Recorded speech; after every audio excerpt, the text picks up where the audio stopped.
Welcome, returning and new subscribers. I am Goddess High Priestess Empress Albala Pampera. Welcome once again, returning new everyone, whomever's there. And upon entering, don't forget to hit that thumbs up Mars energy button, all right? So that way this information can get out to those that are also seeking what you have an opportunity to be in front of at this very moment. And also it's a way of washing your hands and taking your shoes off at the door when you enter this here space. All right? So let's see what's going on. What's the energy, the ethereal energy update for the collective? This is timeless, all right? Right now, we are currently in the planetary hour of the day. We are in the sun hour, okay? The sun right now is in Cancer, so happy birthday to all my beautiful Cancerians. Much love to you all right? Make sure you enjoy it, all right? Make sure you enjoy that solar return, all right, love? But yeah, we have the sun in Cancer. Let's see what else we got going on. It's 7-11 too today, so definitely a portal of as above, so below, spiritually. 11 having to do with foresight, the visionary, things of that nature. So let me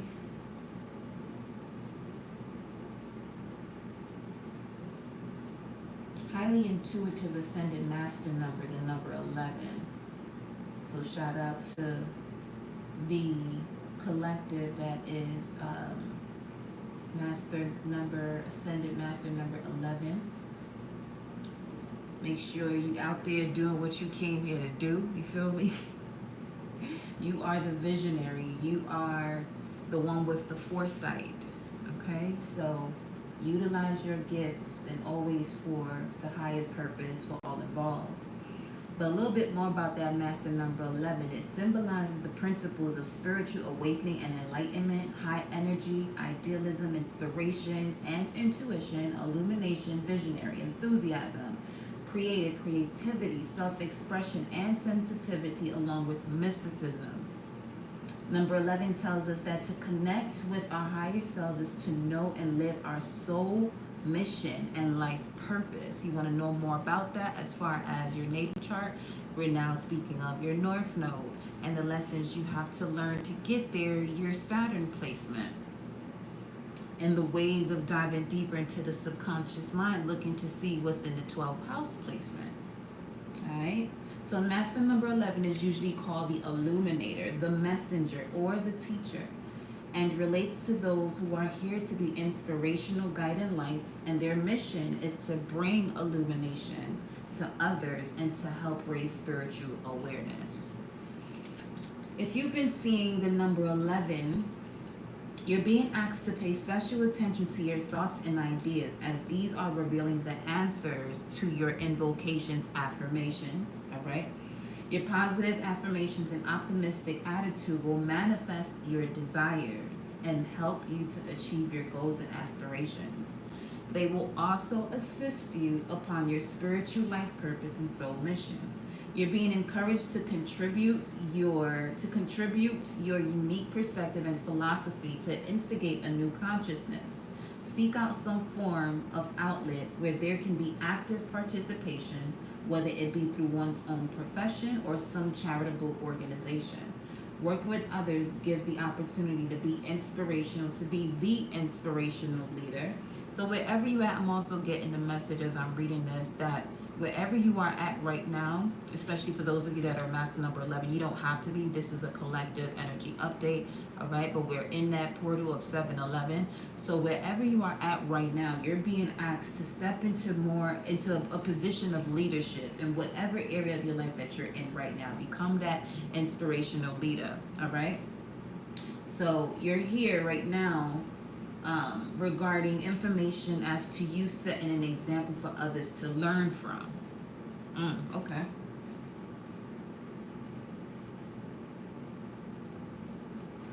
Let me see something.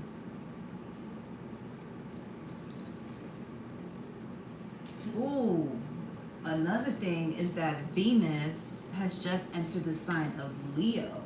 So this is going to bring forth that a heightened sense of a Two of Cups, where there is Two of Cups is Venus in Cancer, but this is speaking of now that was a feeling is becoming a reality, or you're seeing it clearer. The sun, it's something is being exposed now.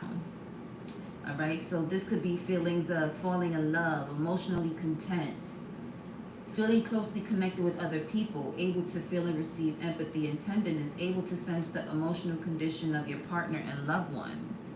All right, increased intuition on how to proceed in your negotiations. Enjoying a romantic atmosphere around you is also highly suggested. And it's a great time for art activities. Be very productive. This will be a very productive time for artists. Venus also, though, is in a trine to Neptune. Well, it's coming out of that trine. It's still in the air, because that trine would be when Venus was in Cancer at 29 degrees, but still active. Where very similar to what we just expressed. So, with that being said,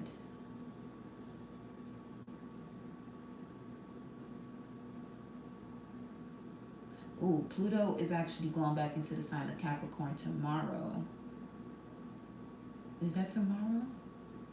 That fast? Yeah.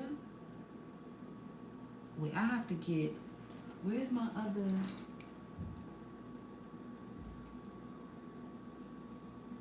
Do I have it up here? Y'all give me a second, because that's wild. That was fast. That was fast.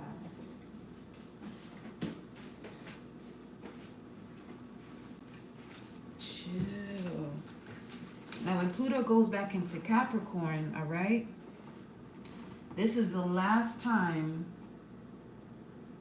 that in our lifetime we'll be experiencing Pluto in Capricorn.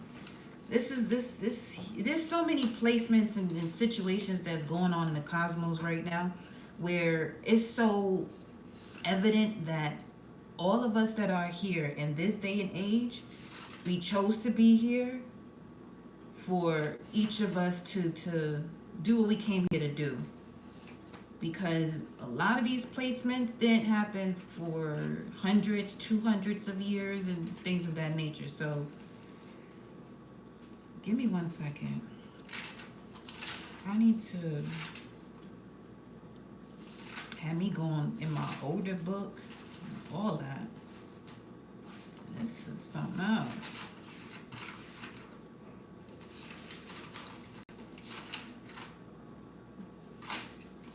Where you at, beloved? Where you at? Where you at?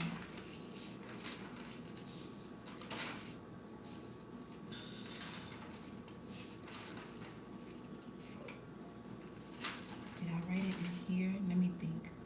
Let me visualize where it was. Yeah, I think so.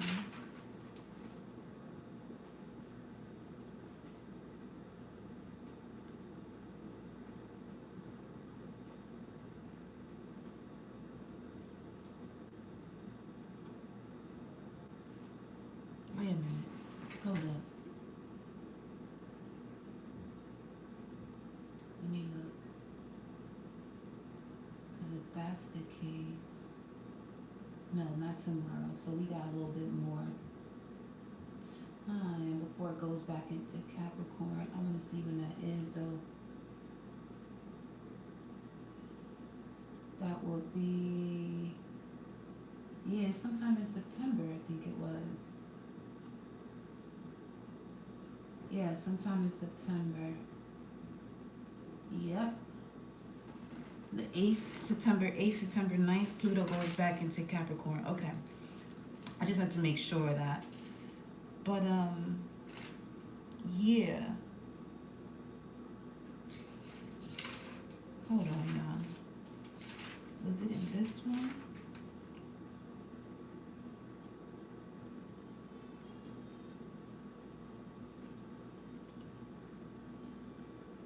Yeah. Up until the 19th of November, it'll officially go back into Aquarius. Just around that time.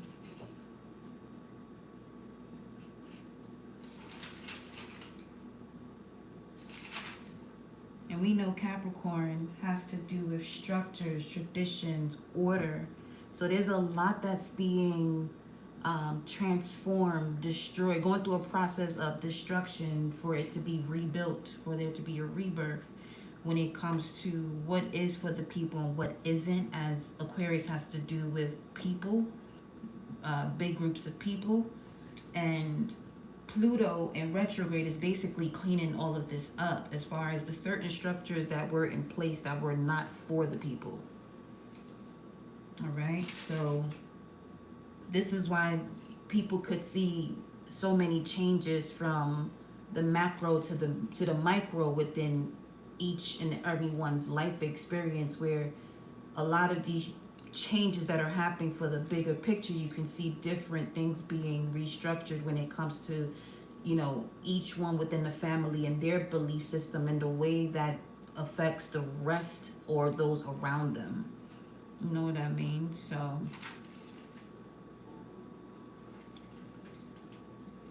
welcome, Pantera Soul fam. Greetings, Fatima.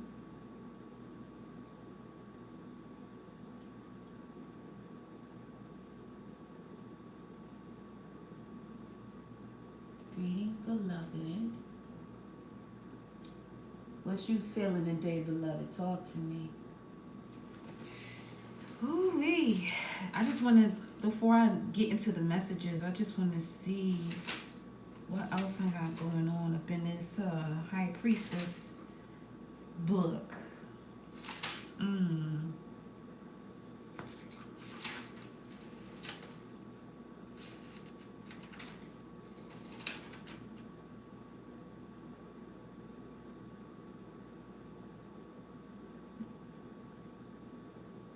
And then you also have the ruler of Capricorn, Saturn, also retrograde in the sign of Pisces. And Pisces having to do with spirituality, belief, self-undoing. It's helping you to dig deeper, reflect, and meditate on what it is that, you know, needs cleaning up. Is it something you believe because you know, or you believe because someone else told you? And they may not even know. It's crazy shit.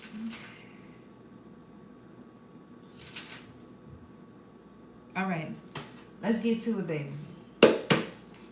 I seen all I had to see from there. Get my water.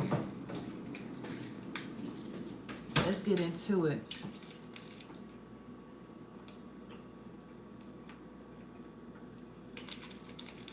Make sure y'all grab y'all pencil, pen, paper, so you can get to jotting down any downloads that may be coming through as we're going through these messages. Don't wait till another moment to do so. Obviously, if you're able to do it, because some of you may be listening while you're at work or, you know, doing what you do. But yes, let's put, what are these two cards? The Starman and the Four of Pentacles coming through there. All right, Source, what's the energy here for the collective? What's the energy for the collective? Whew.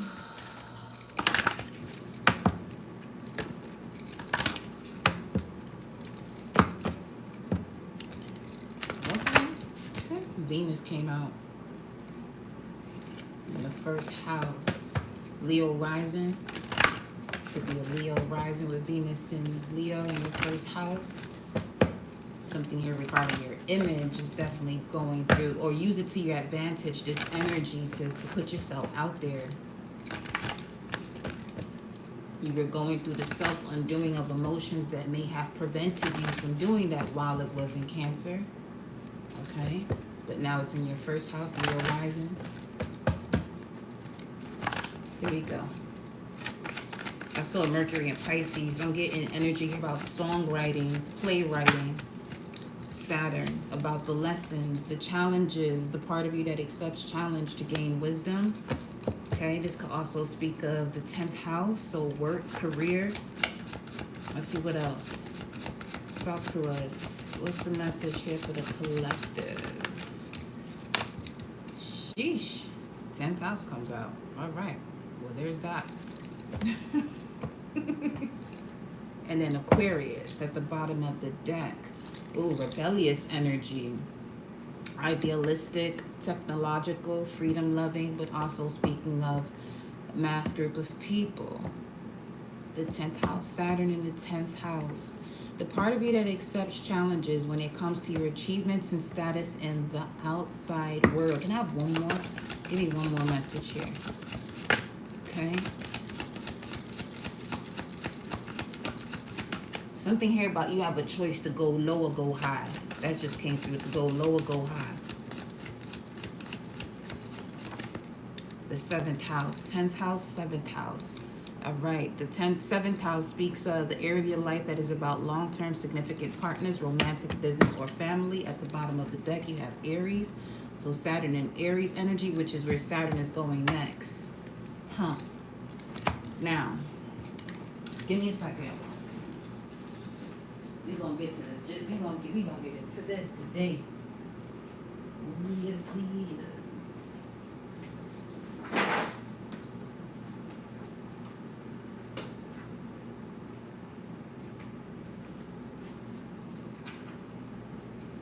So Saturn in Pisces, first and foremost, because we got here Aries, but it's going there next. So let's talk about that. Saturn in the mystical sign of Pisces does not favor material success. What you gain in life are sagacity and discernment. Your vivid imagination can be translated into creative work. Your sympathy and intuition enable you to draw others to yourself. However, more than people of any other Saturn position, you are sensitive to the woes and harshness of the world. Saturn often brings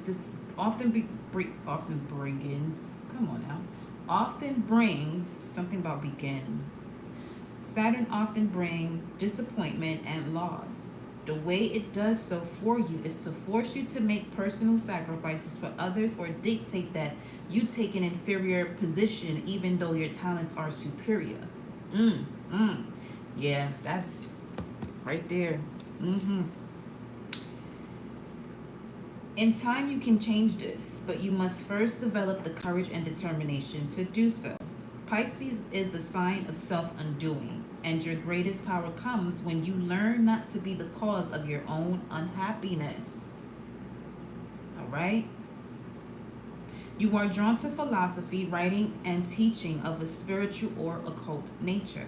Natives of this Saturn placement are vulnerable to ailments and problems involving the feet. So Saturn in Pisces, that is also represented by the 8 of Cups card. Walk away from those things that no longer serve you. All right? But the fact that we got here Saturn in Aries at the bottom of the deck, and this is speaking to the part of you that accepts challenges to gain wisdom in the area of your life that has to do with your achievements and status in the outside world, along with the area of your life that is about long-term significant partners, romantic, business, or family. Once again, we're coming back around to that energy of knowing your value will influence the type of partnerships that you enter. But Saturn in Aries, Saturn brings delay to Aries, the sign of initiative, and the result is confusion. If you are a Saturnarian, you can be strong and powerful one minute and irresolute and wavering the next. This position is not an easy one, for you must continually fight against obstacles placed in your way. Now, this is where Saturn is going next. After it comes back from being retrograde, goes direct, it'll go finish its cycle in Pisces and then enter Aries. But we're talking about next year, 2025. So while it's retrograde, it's helping you to get through these situations where you may find yourself, being strong and powerful in 1 minute and irresolute and wavering the next. Many of you achieve success, but not without disappointment and setback. Saturn in Aries makes you ambitious and determined and promotes your power to control other people.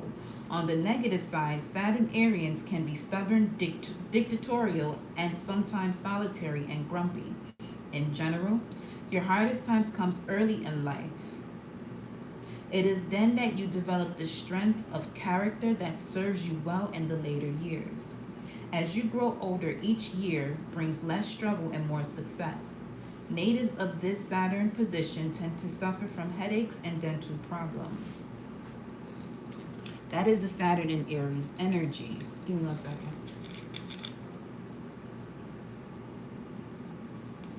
So we just read about Saturn in Pisces, where we are now while it's retrograde.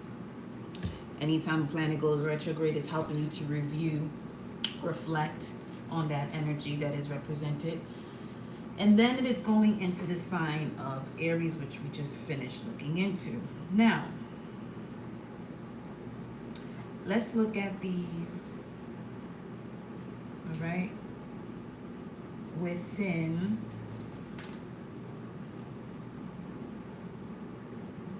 the houses.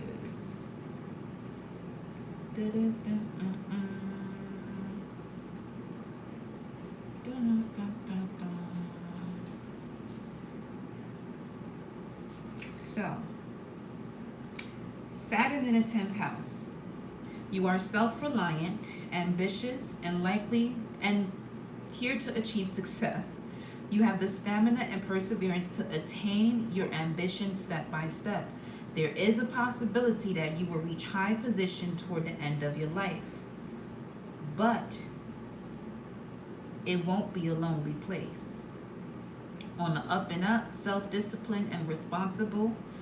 On the lower vibes of it, selfish, without construct, susceptible to discredit or disgrace.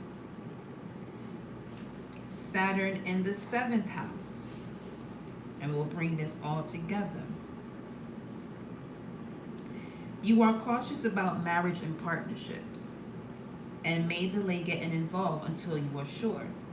You often marry a widow or widower of someone older than yourself.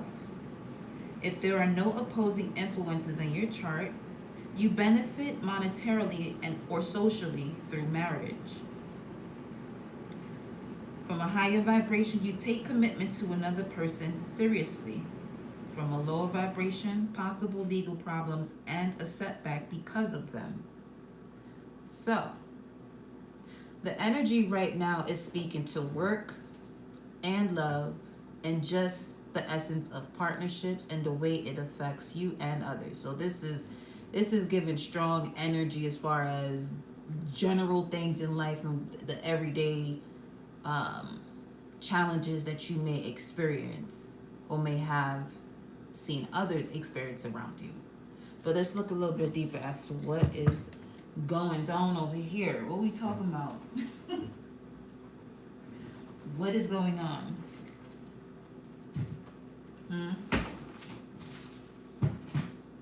Where are, let me see.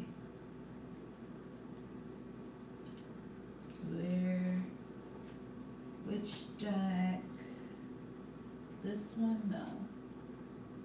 Okay, let's go with a message of guidance from your intuitive instincts. So I'm going to a animal deck.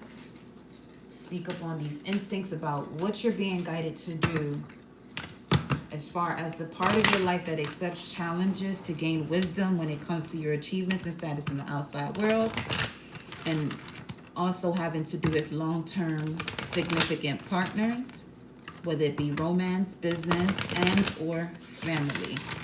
What is the message of guidance for the collective? That was fast. The cougar.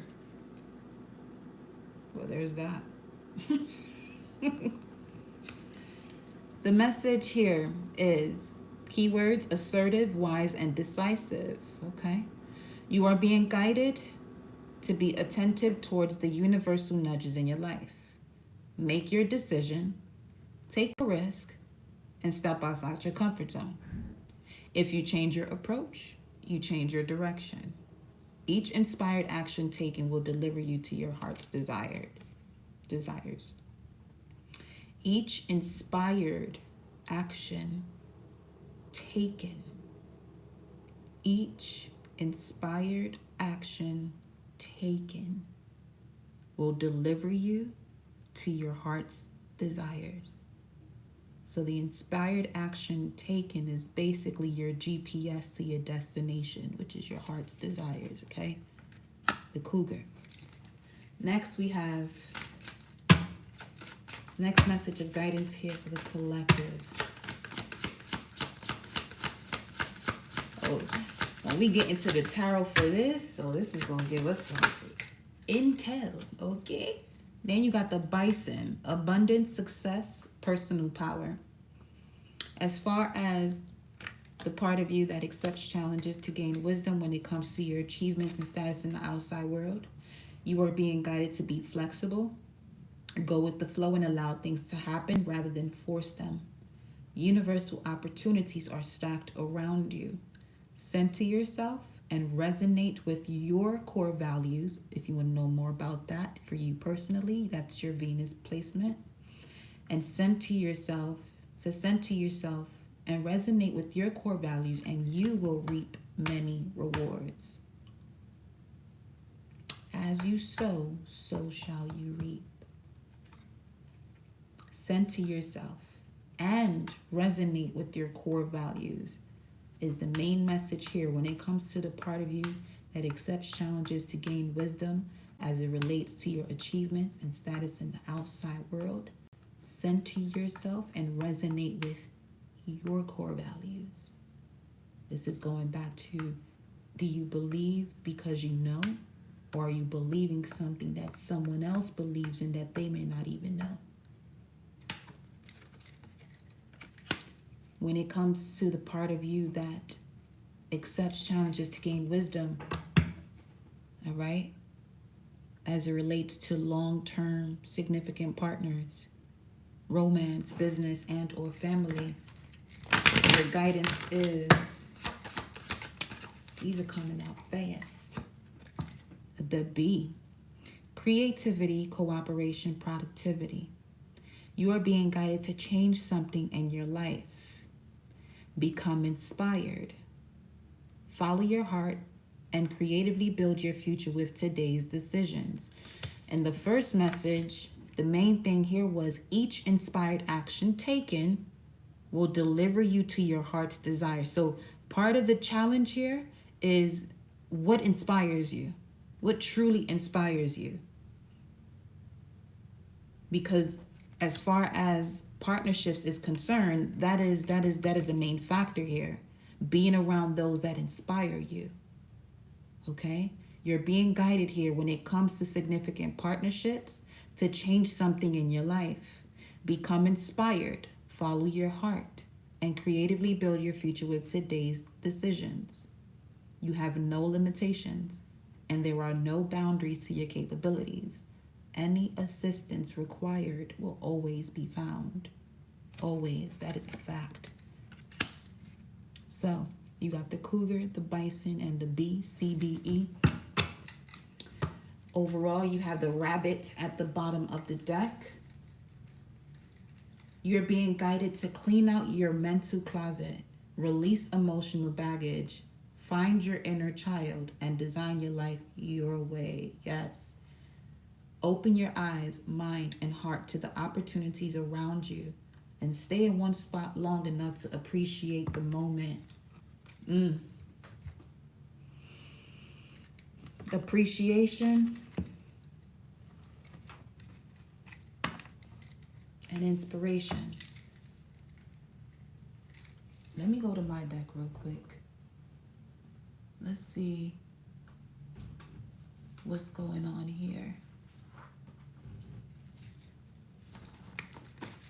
Show me. Hold on, I gotta shuffle these very well.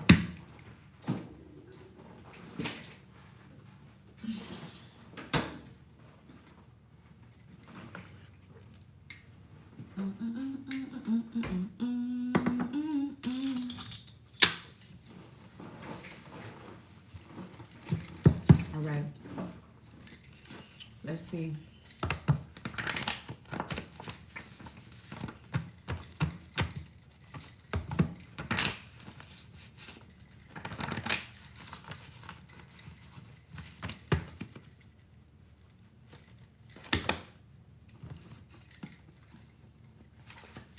Who we got in the chat besides Fatima? What's up? What y'all got going on while I shuffle these cards?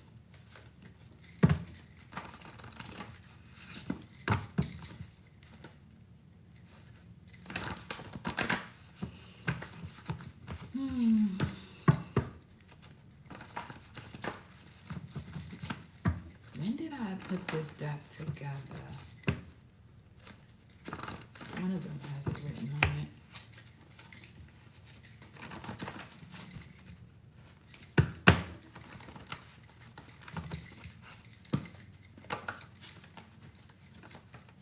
Something here regarding a predated soul agreement.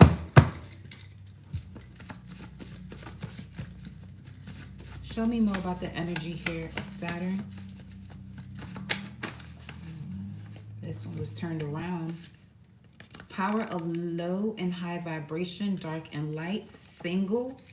For some of you, in regards to this change here, you're being guided to change something in your life and it's coming up under the 7th house. Are you in a situation where you can exude the balance of the two? Especially for those of you who are on your spiritual quest. Are you around someone who criticizes what you do or inspires you to dive deeper into who you are? Okay, look at that. Divine masculine king to an emperor. Something here regarding communication. Mercury coming through, along with the triple goddess energy, mother, maiden, and crone. And then for the masculine, that would be, what is that? The hunter, the sage.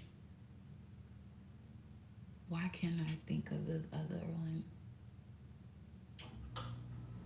The father. Oh, well, there you go. That's pretty much it. The hunter, the father, the sage. And then you have guardian angel.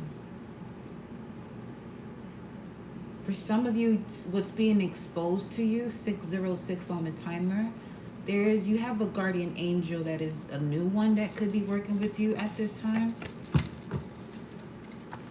From your mother's side, a masculine from your mother's side. You have here maternal.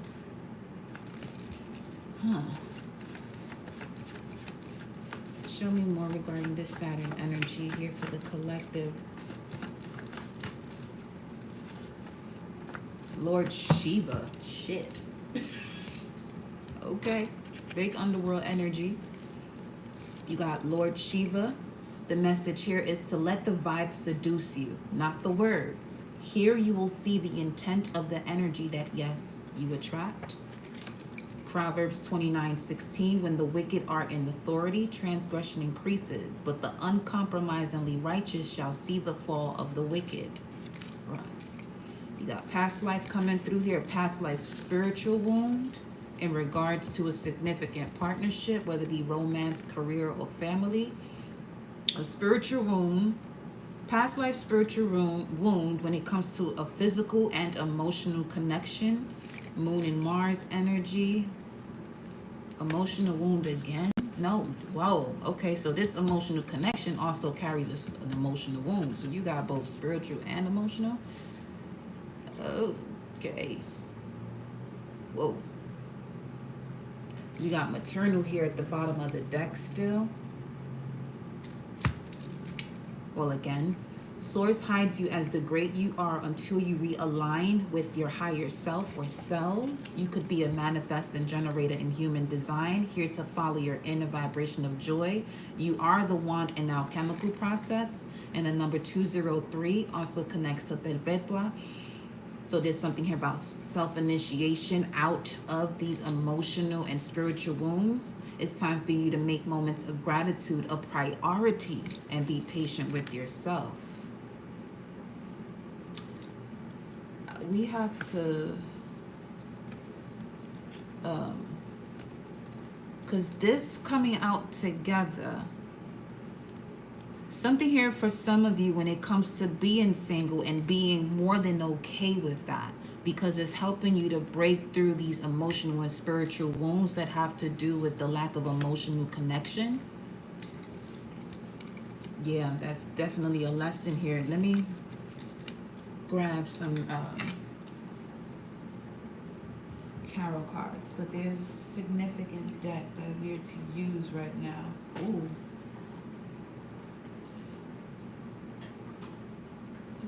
Is it this one?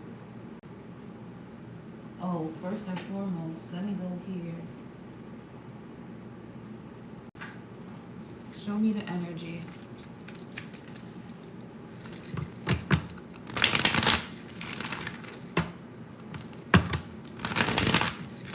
So whom much is given, much is required. But whatever this is you got going on, beloved, know that you can handle it. Okay? Emotional wounds, spiritual wounds. Look at how ritual is showing up here. You had something here about making a rounds, really getting familiar or bringing together a ritual here, getting more consistent. When it comes to a, what's this? When it comes to a ritual, love, you deserve love. Now I'm picking up strongly Marie Laveau. Let's see. Let's see. Show me.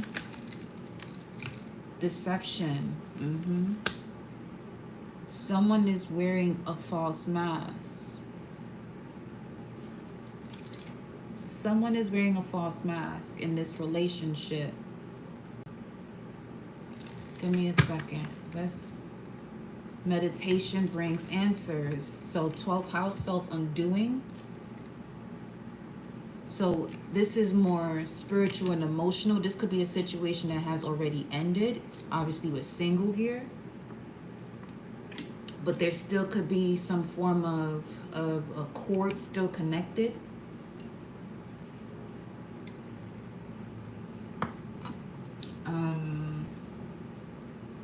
Hold on, baby. Let me see.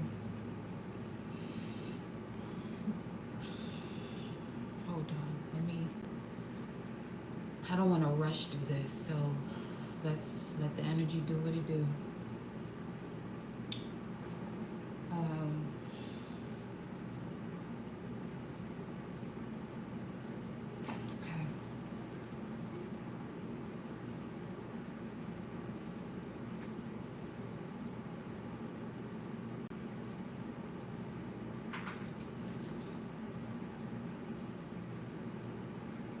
Let's see what the mermaids are saying.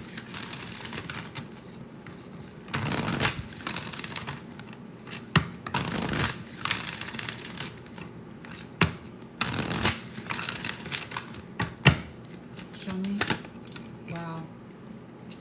Okay. Feelings and dreaming. So this is one of the ways you'll be able to dive deeper into this. You're being asked to in this moment, okay, that before going into sleep, the realm of sleep, really analyze your feelings and have that conversation with yourself and your subconscious mind, so that way you're able to attain even more answers about your specific way of breaking through this cycle, to connect deeper to an inner knowing. That if you're not being consistent with having that conversation with yourself and your subconscious mind, whatever is residing within that inner knowing space, that wisdom that is ready to come through, the lack of connecting with self before going into the realm of sleep is preventing you from connecting to that inner knowing. Confirm this here. Hold on.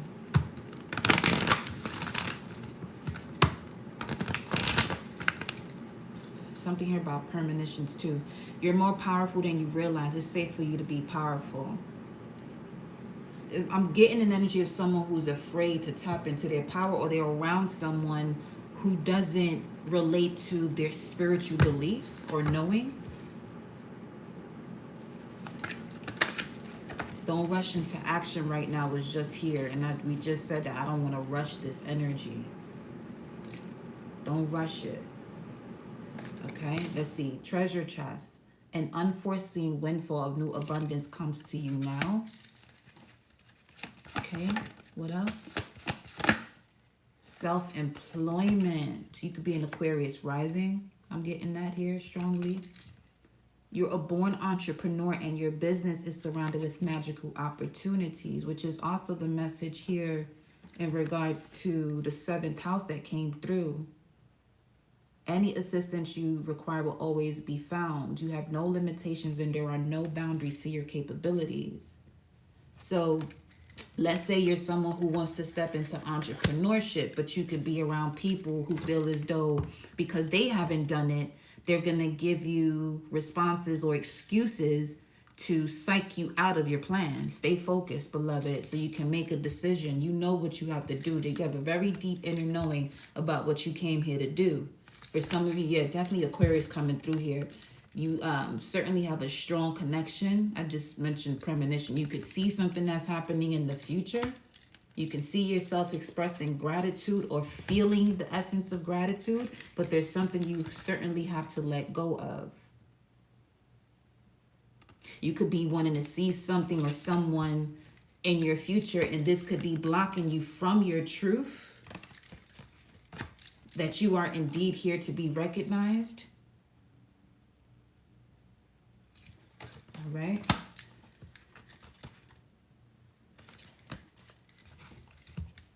Let me get one more. Father healing in the heart of the situation.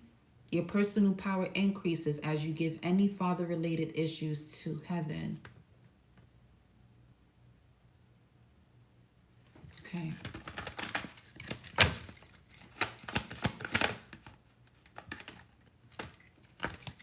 Tranquility. Make time to relax, be still, and enjoy your solitude, indulging in much needed self-care. And this was a struggle to come out. It didn't really want to come out until I moved my hand. Okay.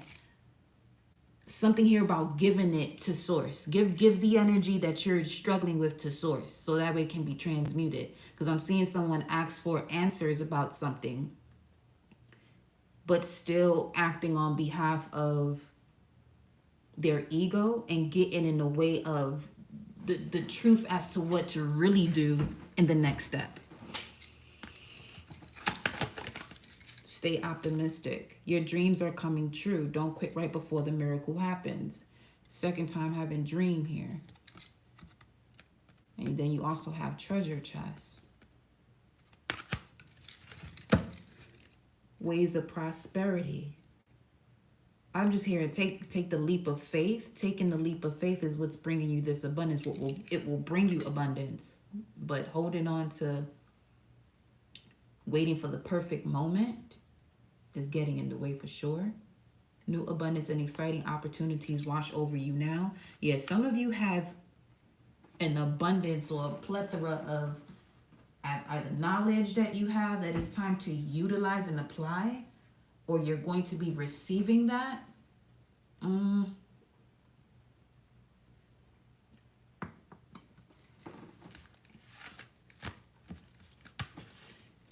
I just heard somebody say, I don't know. So the way I heard it is in this way of, you know exactly what you have to do. Let's say you're expressing exactly what you have to do to someone.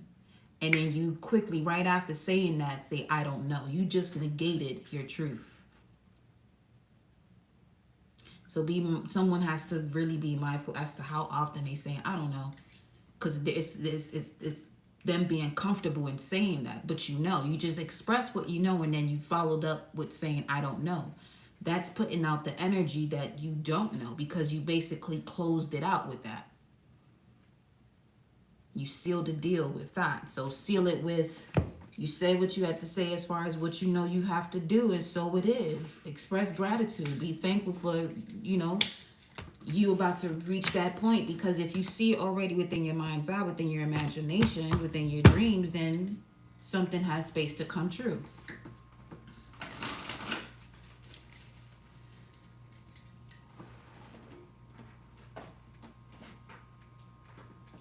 Okay, so let me see what else is coming through here with this. Emotional wound, spiritual wound, emotional connection, single, power of low and high. Someone here is in hermit mode, isolation, so that way they're able to get well acquainted with their lower and high vibrations, the dark and the light. Show me.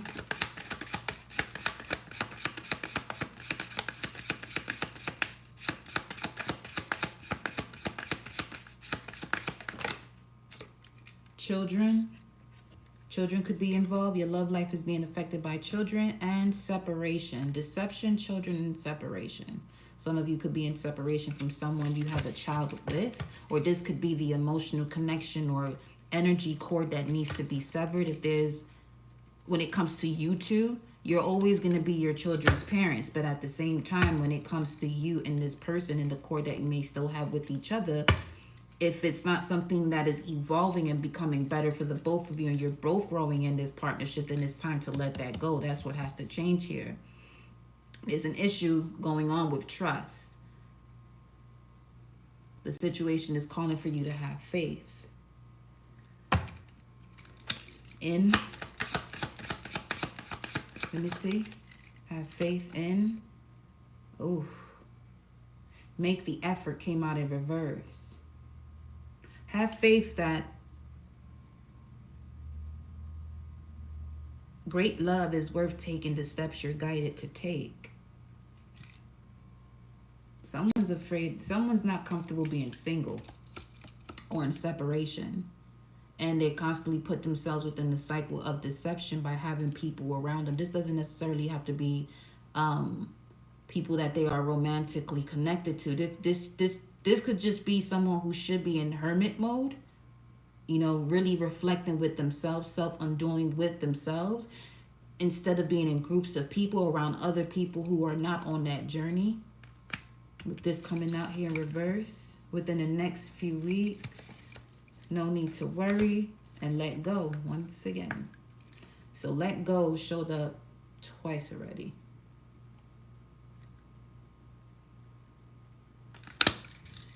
Release your ex. Golly. Ooh-wee.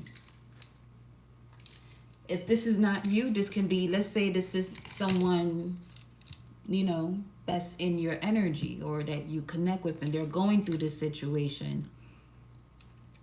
And at times you find yourself, you are having the greatest time of your life, but then you experience these moments where you're wondering, where's this energy coming from? Well, you do have someone in your energetic space that is going through this situation we're talking about right now, and you're the one that they're talking to about it most of the time.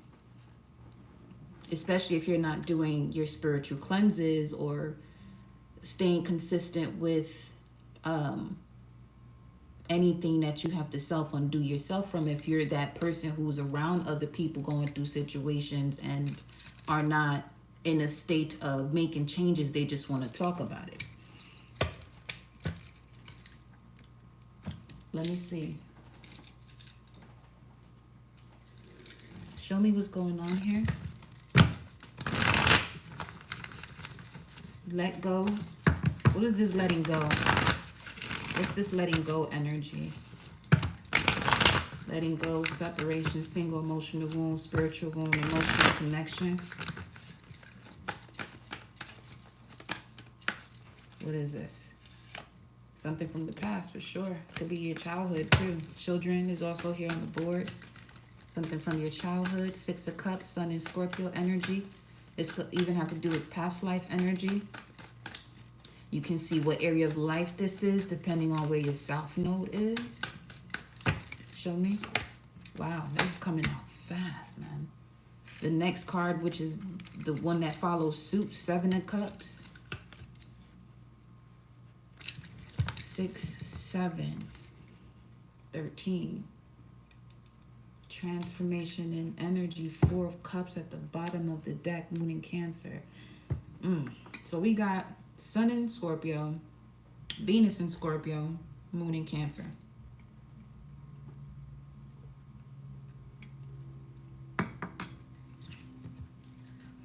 So, what we got going on here? Let's look a little deeper into this. Because something here is feeling for someone as a missed opportunity. Someone feels that if they don't let go, they'd be missing an opportunity.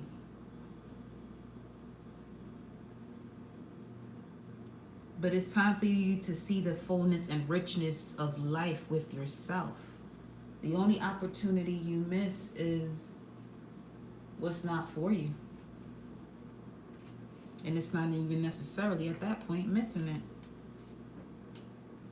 There's this energy here of nostalgia with the 6 of Cups, reconnections with people from the past, or themes of your life, inner child, future self. 7 of Cups also talks about fantasies, choices, wishful thinking. Having to move forward without knowing the full picture. It says here, when you daydream your way into the future, the options that you have in front of you can feel both under and overwhelming. The path from A to Z is often nebulous, and life can present itself as a game of chutes and ladders that brings you down only to lift you up. Your desire to choose the one correct and perfect path can further complicate and muddle your decision, because there's no way to know everything that will spill forth from the cup you choose. Use your intuition to decide. Use your intuition to decide. Remembering that the temptation of shiny things can be illusionary or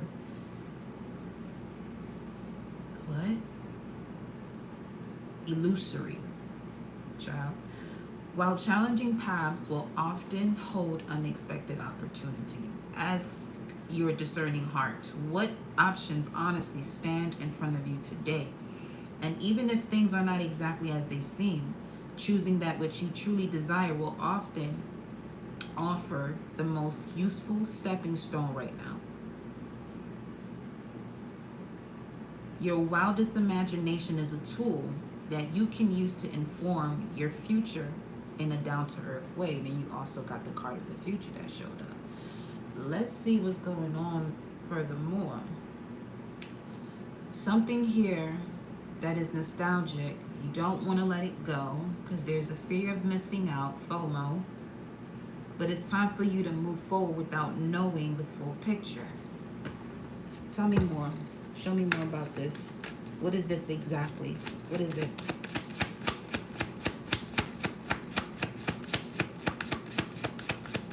What is it exactly?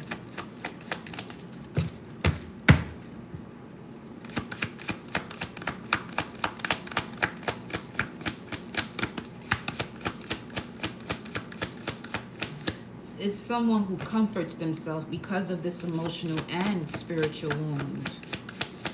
Is an emotional attachment. Attachment is not love, baby, okay? Attachment is not love. Let's see. Let me see. What is this? What is this showing me? Queen of Cups. Ooh. This is Cancer energy, y'all, okay? So you could really be feeling this energy right now as we are in Cancer season, and with the 3 of Swords under that. Ooh-wee. Okay. Greetings, beloved. Welcome, Ocean Goddess. The Queen of Cups, y'all, came out. Okay. Let's see. Extremely intuitive, a highly attuned emotional intelligence, love and compassion, sensitivity, strength, empathy, leading with your heart, healing. The Queen of Cups is one of the most intuitive characters of the tarot, floating in her dream state of spiritual connection. She asks you how well your emotions have been serving you lately. Okay? Some of you may want to write that down. Ask yourself how well your emotions have been serving you lately. And she also reminds you that you have the ability to connect on a much deeper level. Feel and accept your emotional intuition. Listen closely as a way to understand what is truly going on. And ensure that other people feel heard when you communicate with them. Devote time to their emotional cues and see the divine beauty in all of life's experiences. It takes both sun and shadow. There you go. Right there, light and dark. It takes both sun and shadow to make the ocean floor sparkle. I love that. In shadow, this card can indicate that you are out of touch with your emotions or that you are suppressing your feelings while refusing to see the obvious. If you feel any insecurities around openly connecting with others, grow into a better partner by vulnerably sharing your own tender heart. Affirmation you could say is my intuitive heart openly expresses deep love. Now, failing to see, because you definitely have this here Saturn and Libra energy coming through here with Saturn and the 7th house. So it's time to really see situations as it is for what it is. Because this is not just going to come out this way. You know what I'm saying? This is not just going to pop through this way. And that's not what's going on.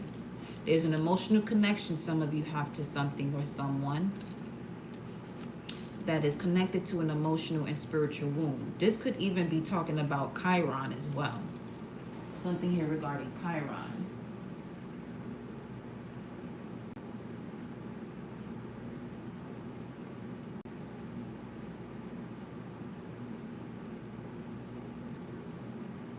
Chiron along with 12th house energy, which will give you more intel on past lives that is significant to this lifetime.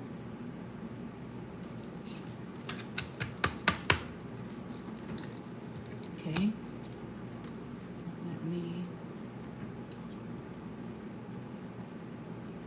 Let's see.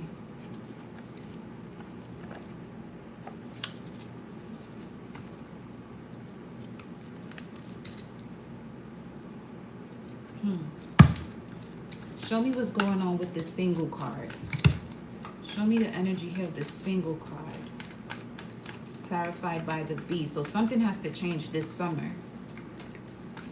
Something has to change this summer, y'all. And you're being supported by the cosmos with all these placements to do it. So that could also be that over and underwhelming energy that some of you could be experiencing about this 3 of Swords. Saturn and Libra. Obstacles and challenges you accept when it comes to partnerships.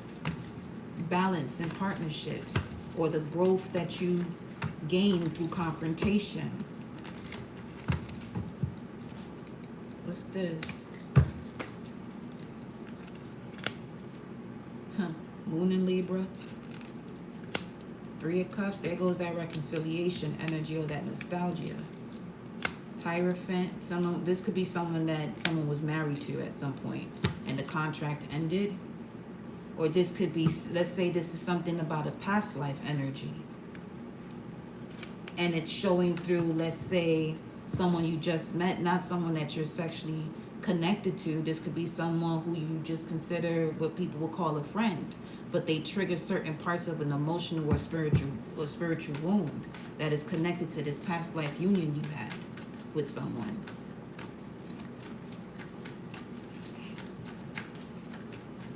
Show me, what's this single message here?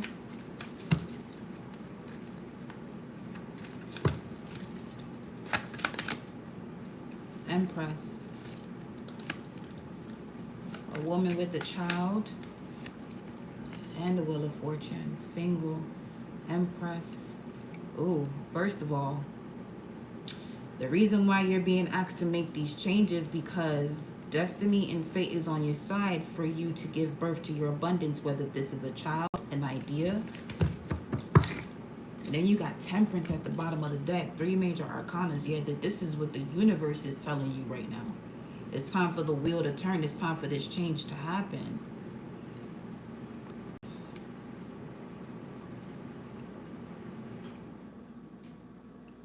I'm also getting with, there's someone here who has an older child, right? Who is seeking advice about a significant relationship that they're in. And you as the parent, Source is giving you the vision, the sight, the higher mind to give them the information, the proper communication, polar opposites of Sagittarius, Temperance, Gemini, the proper information that's going to help them to make a wise decision when it comes to this partnership. They may have already had a child too. Let me, because we going somewhere with this. Apparently. We going somewhere with this one.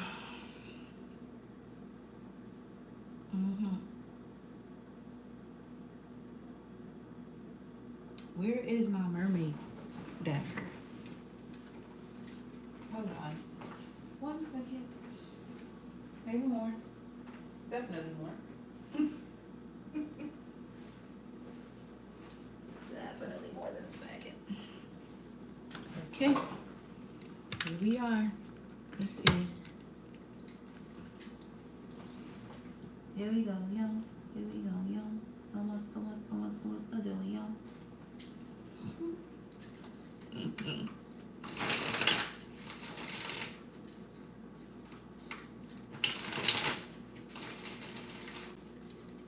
What is going on here? Show me the energy.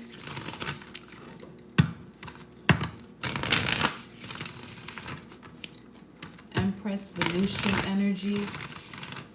The wheel, Jupiter. And that was the message from that card too. As far as the 10th house, when it comes to the obstacles and challenges you accept, to gain wisdom as it relates to your achievements and status in the outside world, 10th house.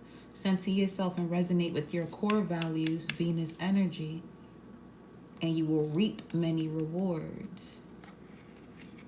The seed has been sown.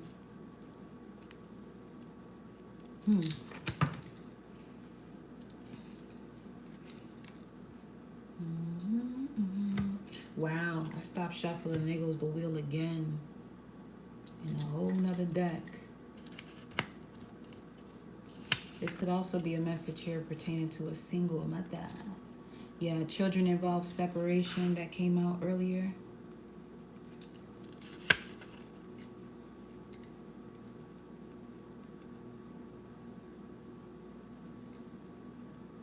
Okay, let me see. Show me. The 6 of Swords. It's time. It's time to move on. It is time to move on. If you want your justice and you want things to be balanced out, but this is also the truth, that it's time to move forward. This is Mercury in Aquarius. Okay. I want to go a little bit deeper into that. Give me 1 second.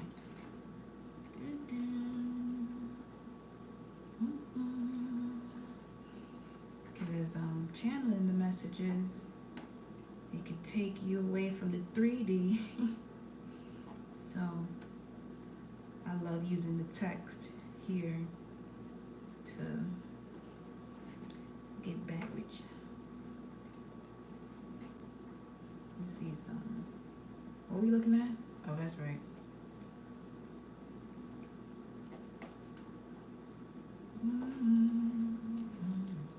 It would be before. There we go. The second smallest planet in our solar system, only Pluto is smaller. when we speak of Mercury. But Mercury in Aquarius indicates a fine and clever mind, inquisitive, accurate, and inventive. As a native of this position, you take great interest in other people and have excellent judgment of human nature. You love to analyze character and motivation, and with your finely tuned powers of observation, are able to predict accurately how someone will react in a certain situation.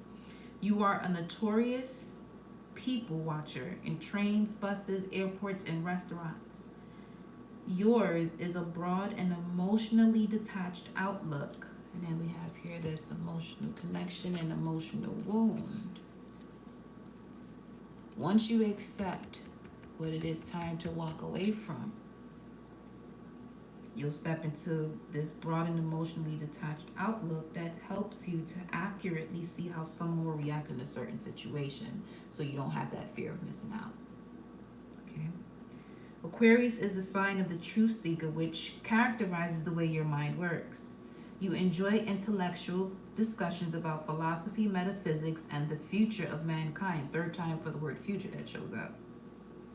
Chances are you have read the classic writings of our great thinkers. You are especially suited for work in progressive professions such as science, inventions, the world of television, and electronics. Sometimes you may seem eccentric, for your ideas, okay, are advanced, and you also enjoy saying things that shock other people.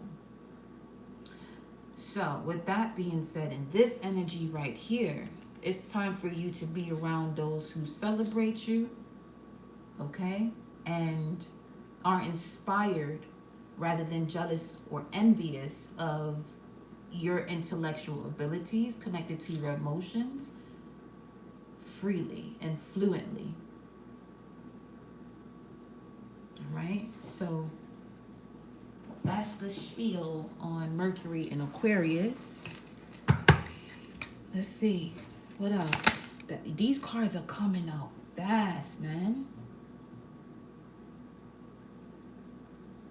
Yeah, some of you are definitely feeling as though you can't move forward. Why? Why? What's causing them to hold on? I'm telling you, this is crazy. The King of Cups, Scorpio.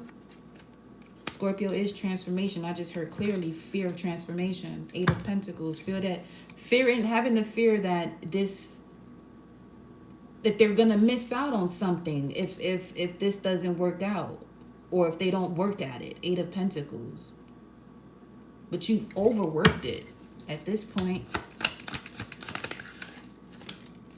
Knight of Wands, King of Cups, and the Knight of Wands, Sagittarius, in that order. Finally seeing it for what it is. This is something or someone that's not solid or stable when it comes to commitment in partnerships here. Always in and out. Five of Wands. Yes, you had enough training sessions for this. You don't need any more. Yo, what? Nine of Cups.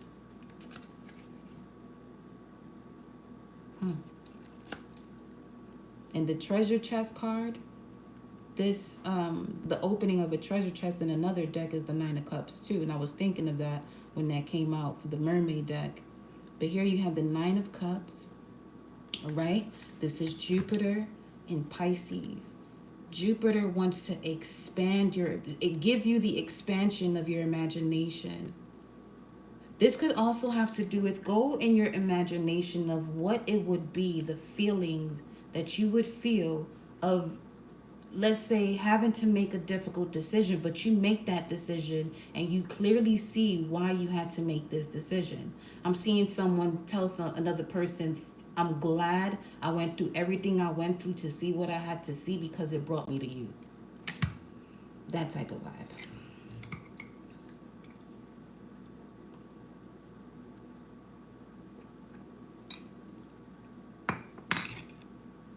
And then the Knight of Swords is at the bottom of the deck. Something's going to move quickly.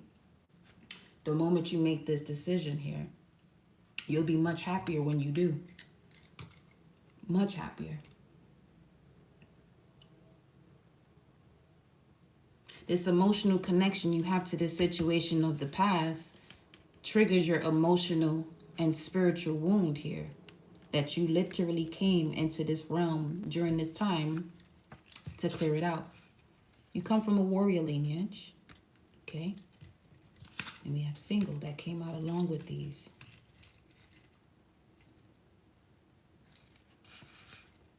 Yeah, wasn't even looking there, but that's confirming that Six of Cups too, past life.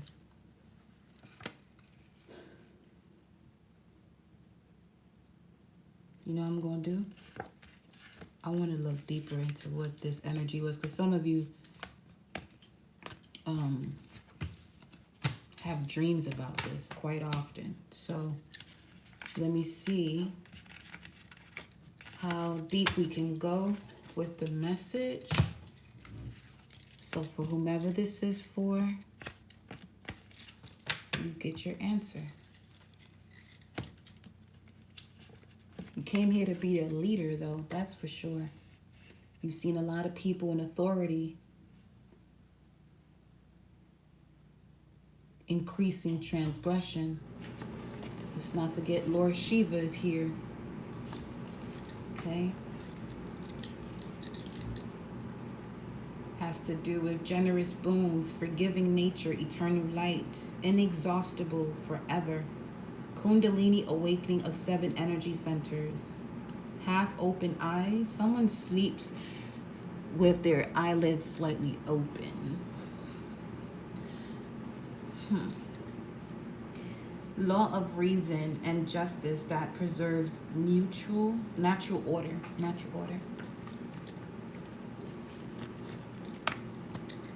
Okay. Let's get it in.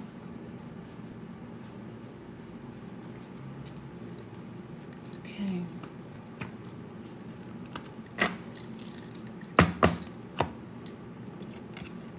El amor que me da, todo mi corazón.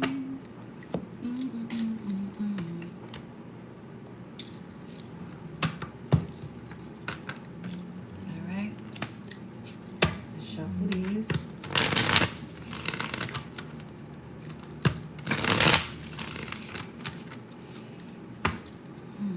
Let me get another incense on. Give me just a moment.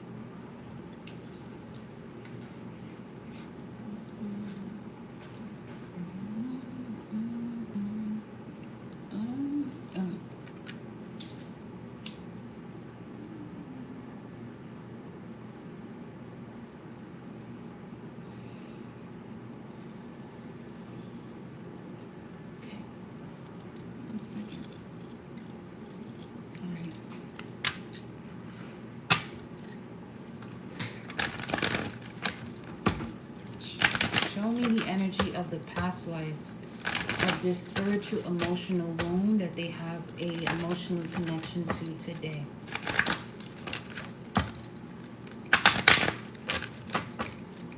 Show me. Ooh. Oh yeah. Medicine man or woman.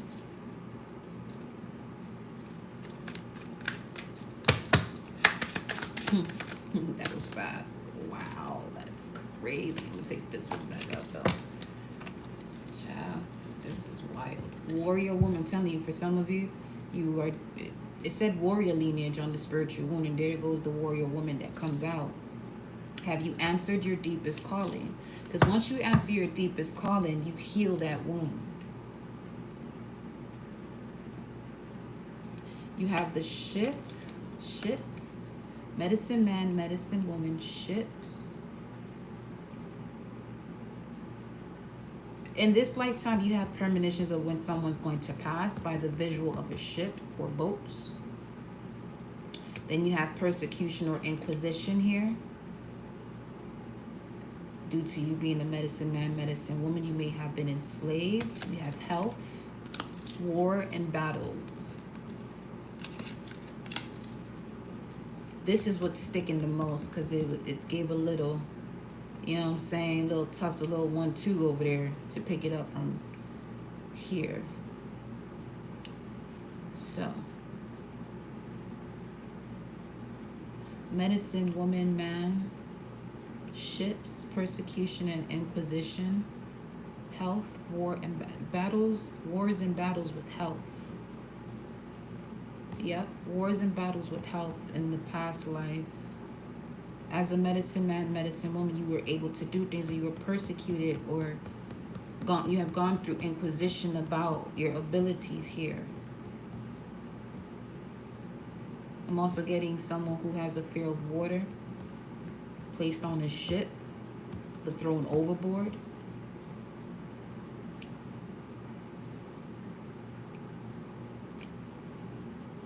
Yeah, we gonna clear this out. I gotcha. Give me a second. Let's see.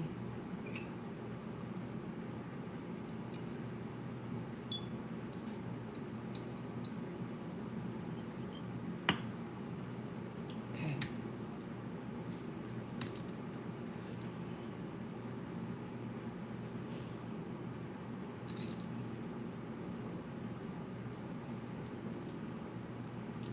There is another way. Something I can add to this. Give me a second. Where is? I'm noticing I'm saying that quite often. Give me a second. Something here about time, needing more time. Needing more time. Okay, so. Oh, we gonna need these. Sure. We gonna need these, your coat cards. And I gotta get my charger. See? Something about getting materials.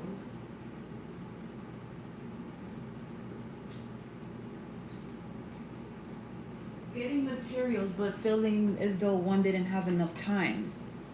And the task couldn't be performed because someone didn't have enough time to receive the materials.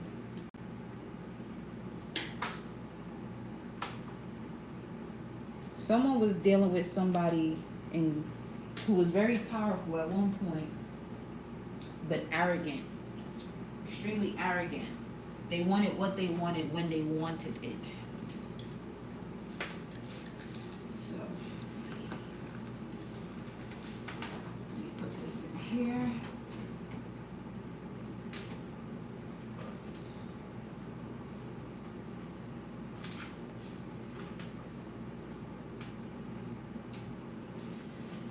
Okay.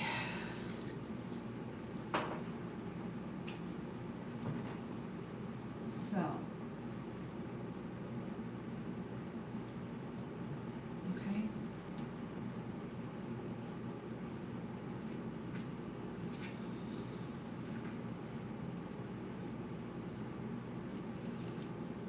Tell me more about the energy the collective had in the past life. You know what? I know we don't have to go here. Let's go on here. Show me more about the energy of the collective, whoever this is for. Energy they had in the past life. Show me the energy they had in the past life.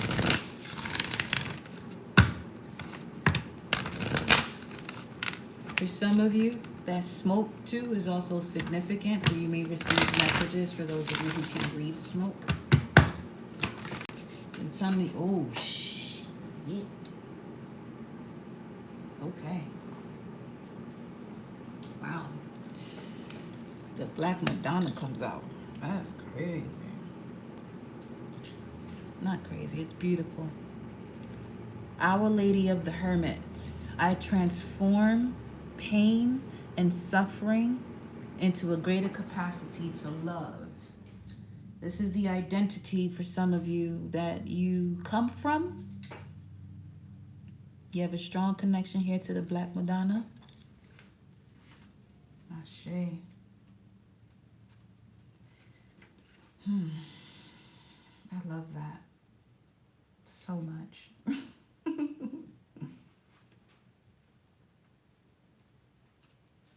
What this is saying is, for millennia, the body, the earth, all forms of matter have been devalued and misunderstood. The dark has been so vilified, yet all life emerges from the pitch black womb. The darkness is potential.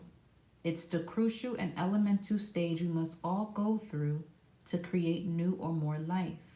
The Black Madonna is the emblem of deep wisdom, the profound consciousness that is inherent in all things. All living and created things are energy.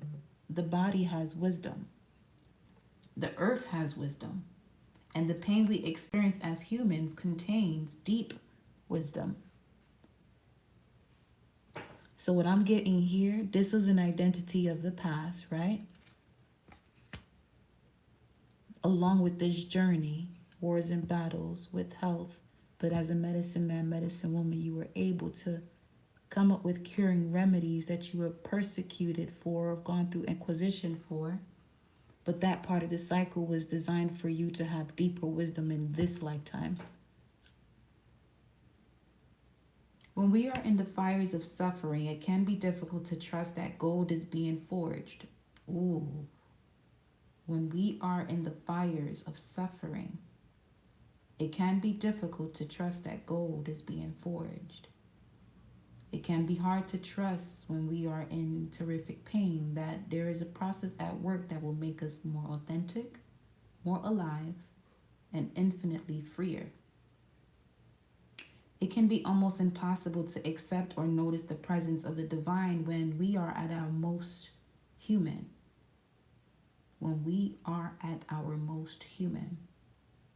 The Black Madonna is the cauldron that holds steadfastly as we endure the alchemy of integrating more soul into our existence.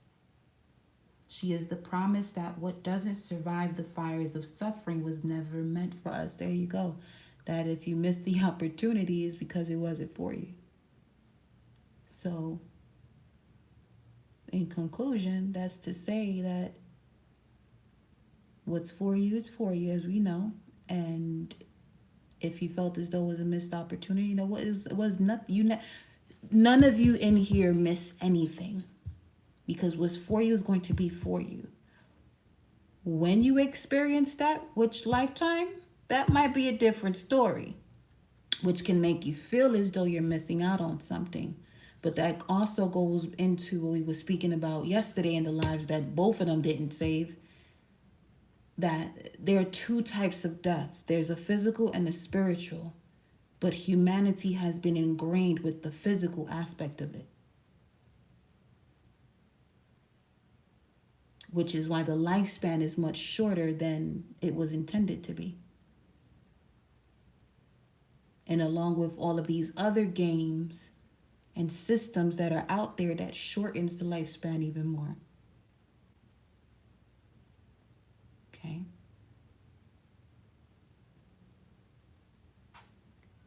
She is the promise that what doesn't survive the fires of suffering was never meant for us. And she is the presence that is there with us even when we might feel the most alone, reminding us that there is no darkness we can enter without being met by love. Come on. There is no darkness we can enter without being met by love. So this is where you also have that illusion of fear. That when you go into this dark space, see, as long as they tell you that there are monsters and there are this and there are that, it becomes a real thing. But this is where we go back into, do you believe this because you know it? And if you know it, obviously there's going to be a change of perception. Or do you believe it because someone else believes it and they told you? And instead of diving deeper and saying, is this something that I truly know to make it a belief? Or is this a belief that we are developing into a knowing? Because the knowing comes before it. The knowing comes before the belief. But humanity, the same way they've been taught about a physical death and not a spiritual death, it's the same way they move, where you have to believe it to know it. But the truth is, you have to know to create a belief. And this whole journey that you went on is why this emotional and spiritual wound is so strong in these emotional connections where you're triggered, but you may have this attachment to it from what you may have learned about what relationships are. And there's certain belief systems and ways of doing things that it's time for you to let go of. Your future self, or higher self rather, is here now. It's not out there. It's not in another. It's here now. It's not another lifetime. It's here now. The moment for you to experience. Because once again, a lot of these placements that are happening right now hasn't happened for some 180 years, 200 years, 300. There's a lot of placements that are happening in most of y'all lifetimes that you'll never see again until a whole nother cycle of 280 some years. But then for the inquisitive mind, okay, it'll make you ponder on the fact of, all right, these cycles are available. Why are we only seeing it once or never? Because of how long it is. That's the type of frequencies we have here on this planet that ask those questions. And just with asking those questions, it raises the vibration of the planet. Because for years or ages, it wasn't allowed.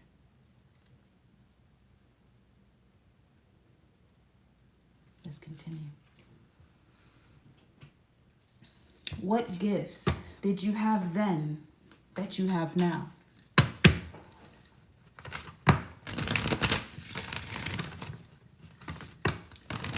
What gifts did you have then that you have now? For this one, we're going to switch decks. We're going to go over here.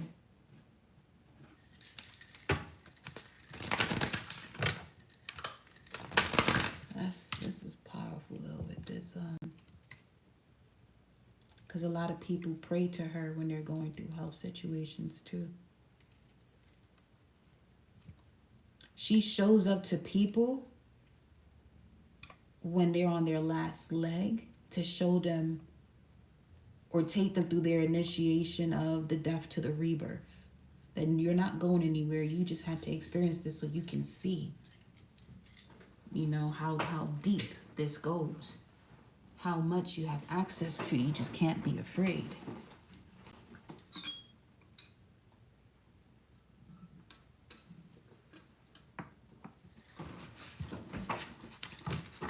Someone is a very strong devotee here.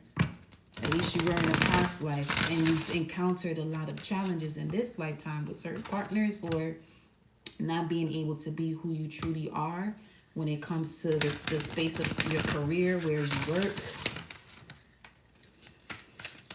So that's another question you want to ask yourself, that where you are currently working, are you able to be your wholesome self, not just a part of yourself because you have to do this to take care of this, that, and the third. Because you're highly supported right now, you know. And for some of you already have the plan. You just need to make a decision without fear, so the plan can now move with ease. It's moving with static and obstacles and hurdles because you're afraid of making that step. Anunnaki, child. Controlling drama, conflict of interest. As we're speaking of that, that's crazy. What gifts did you have then that you have now? Anunnaki energy. And then you have the Ouroboros. Infinity, eternal, past life. That's the message. Let me look at 534. Hold up.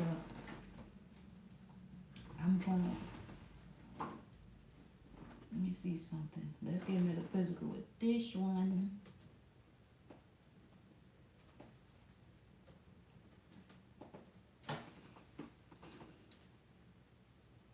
The top summit. Tree Isaiah. Summit of Tree Isaiah. Let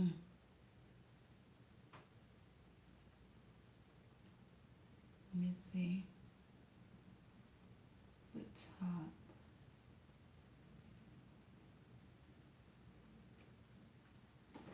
Okay.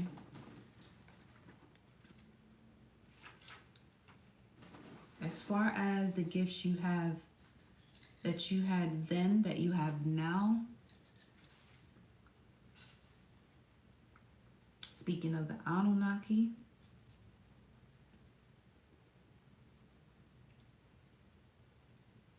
says here,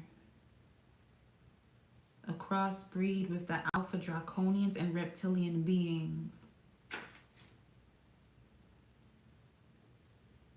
An inhabitant of the planet Nibiru, which is a distant reddish planet that enters our solar system every 3,600 years.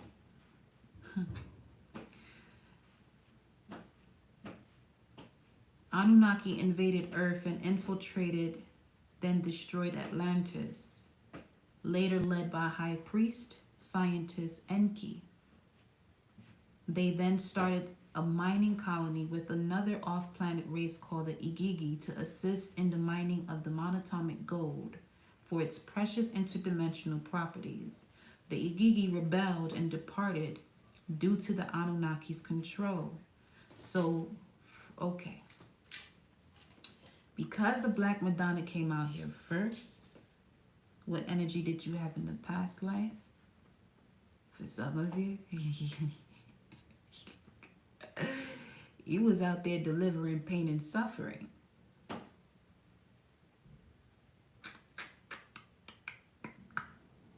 It's all right. Because as a warrior, there's someone that's going to get hurt if, if they disrespect the tribe. So at some point, each and every one of us had a journey that way. So don't look at it as, fuck, I was a bad person, because there's no good or bad, right or wrong. It's cause and effect. But let's get into this. The Igigi rebelled and departed due to the Anunnaki's control, led by half-brother Enlil. And against Enki's wishes, the Anunnaki then used sophisticated genetic engineering on the Earthlings to create a somewhat upgraded human workforce, smart enough to follow instructions, though not smart enough to rebel. That's fucked up. So in this lifetime, you may be experiencing where people have control over you. But if you were to tap into who you are, truly, the way this is coming out with this Anunnaki energy, then you would be the frequency of someone who uses their abilities and powers and knowledge in a righteous way this time.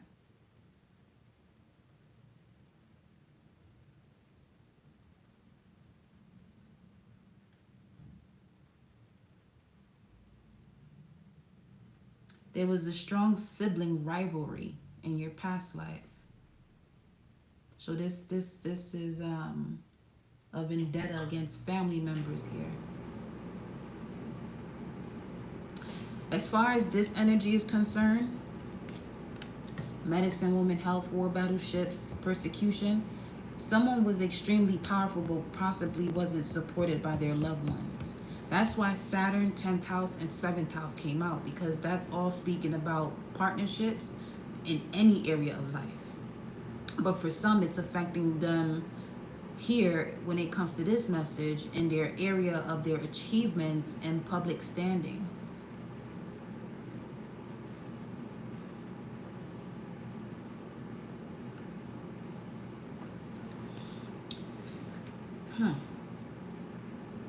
What's your greatest challenge then and maybe now? What's your greatest challenge then and maybe now?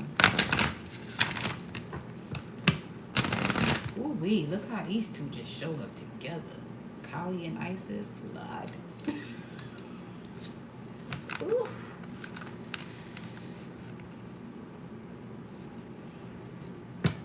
So I just heard man eater. What's your greatest challenge then and maybe now. Queen of Esther, the tribe of Benjamin, the morning star, Venus. Ooh-wee. Your greatest challenge then and maybe now is your ego being in service of your soul, and trust that your soul knows divine timing. What karma needs undoing? We're going to go to a tarot card for that. Adjust the deck. What karma needs undoing here?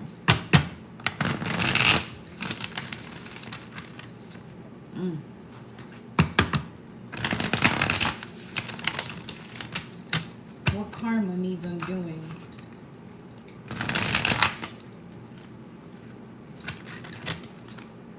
One more.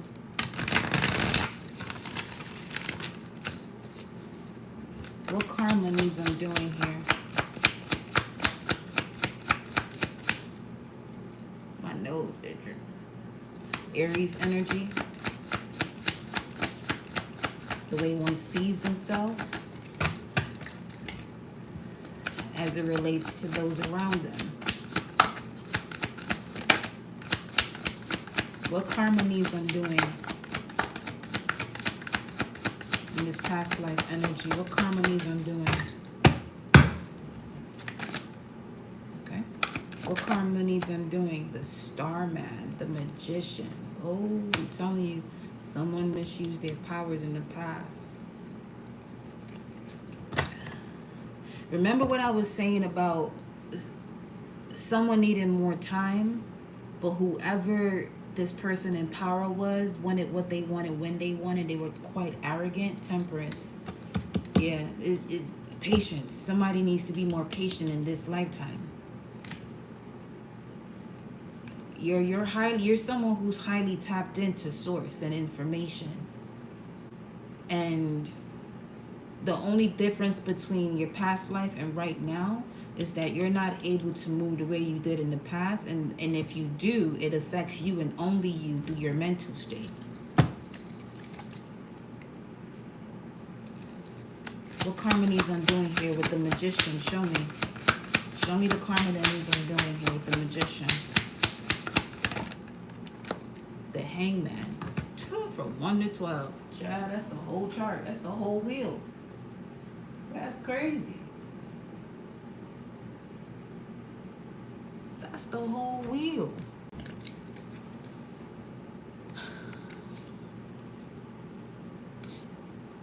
And notice the energy of the feet. Saturn in Pisces, which is where you are at now. That's why you're here in this lifetime. I'm getting the energy of somebody even being Constantine or having a connection to Constantine, which is why the Bible is the way it's been taught.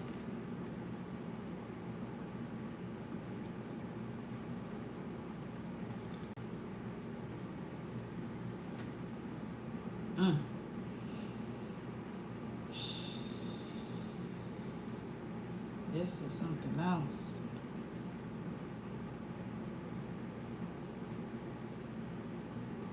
From 1 to 12, from the Magician to the Hangman.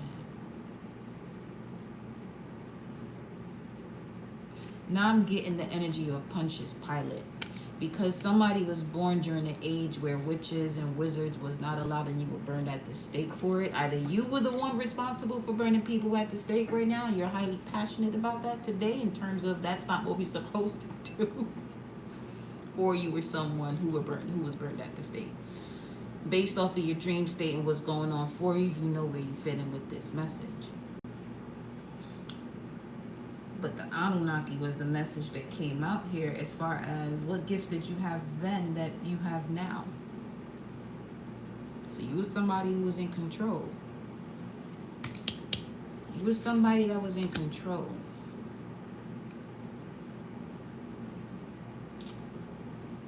Now, let's say this is not you in control. This is someone who was in control of you in this experience. As far as the energy you had in the past that you have now, there are people that you have that are let's say when it comes to work, that were similar to the people in your past life when you were a medicine woman, medicine man, and constantly going through inquisitions and persecutions for doing what is the righteous thing to do.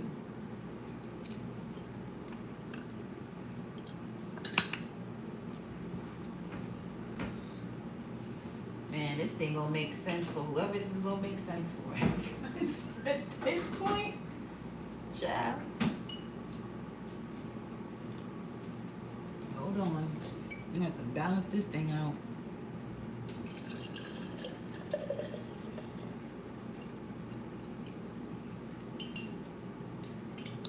Cause oh,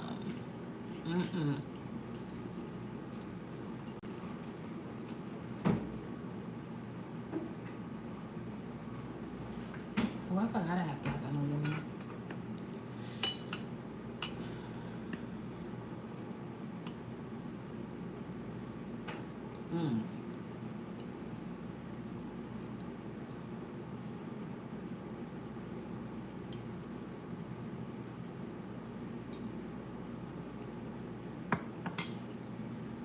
Show me more about this.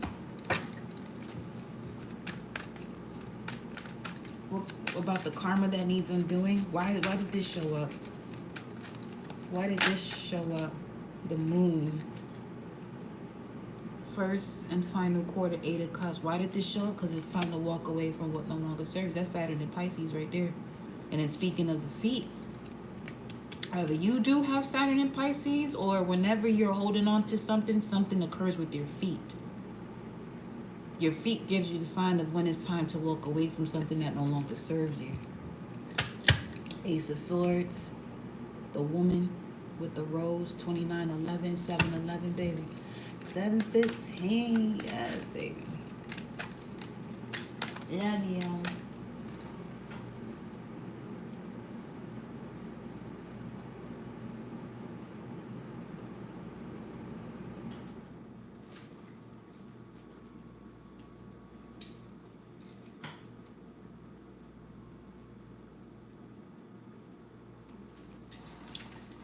Let's see. Number 32, 5. Number 15 is 715 right now. And then it's the 10 of Wands. Yeah, it's time to walk away from these heavy burdens. But this is about proving the point, because the 10 of Wands, Saturn in Sagittarius, or that final deacon, speaks of someone who does things or goes into certain situations where people feel as though, or you shouldn't go there because it's dangerous, or there's too much going on, or you're not equipped to do so. But you are. Look at the 7 of Wands with the mice. 32, 23. 15, Capricorn, Saturn energy, which is what this is coming through as. That was the first card that came out all day. But you're being protected by this polar bear. They come out during the spring or in warmer temperatures. So I'm getting more so the south energy. So Archangel Michael. Protection here. Working with you the entire time in this lifetime or in any other.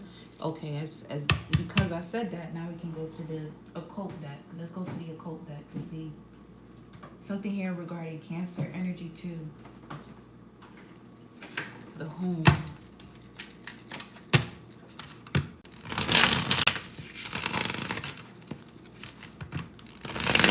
Show me what this is. Show me what's supporting the collective here. No, that's not the question. That's not the question. That is a question that's next, but not right now.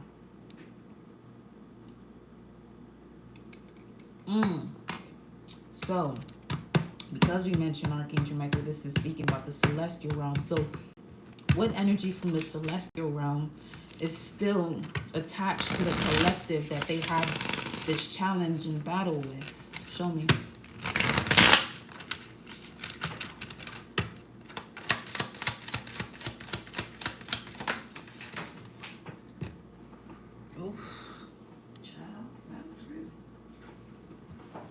said Cancer energy. There goes that. The Chariot comes out. Can't make that up. And then the Ten of Cups. Fur. 34, 63, and 34. But the main message here is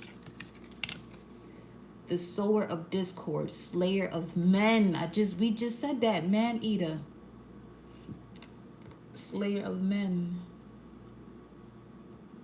That's wild. This has been happening quite a bit with this deck. That you see this owl here, and not too far away from this card, but another card here has the owl as well. That happened with the horse too. Where the horse was the horse, but the horse was on another card with something else about stealing horses. So this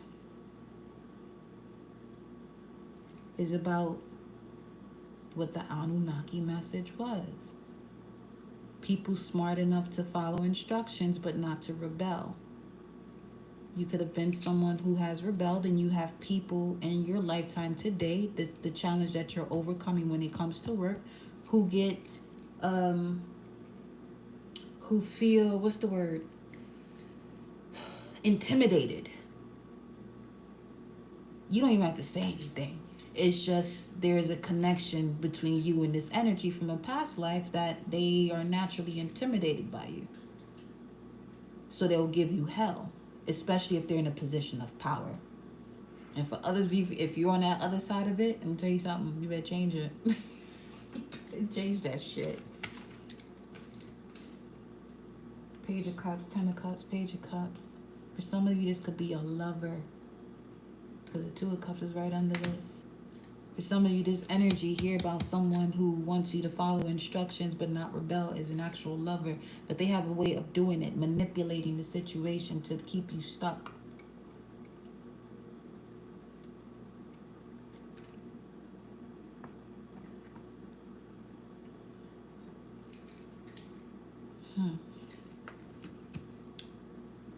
You want to see? Let's see. Hold on. Show me the energy of this that's still lingering. Show me of what karma needs undoing here.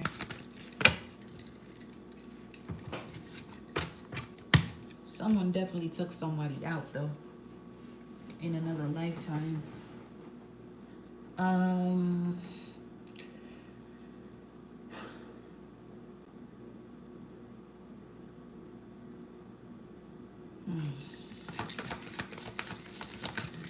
Aries, yeah, that's okay. So 1936 to about 1940, Mars conjunct Uranus. That's the last time it happened.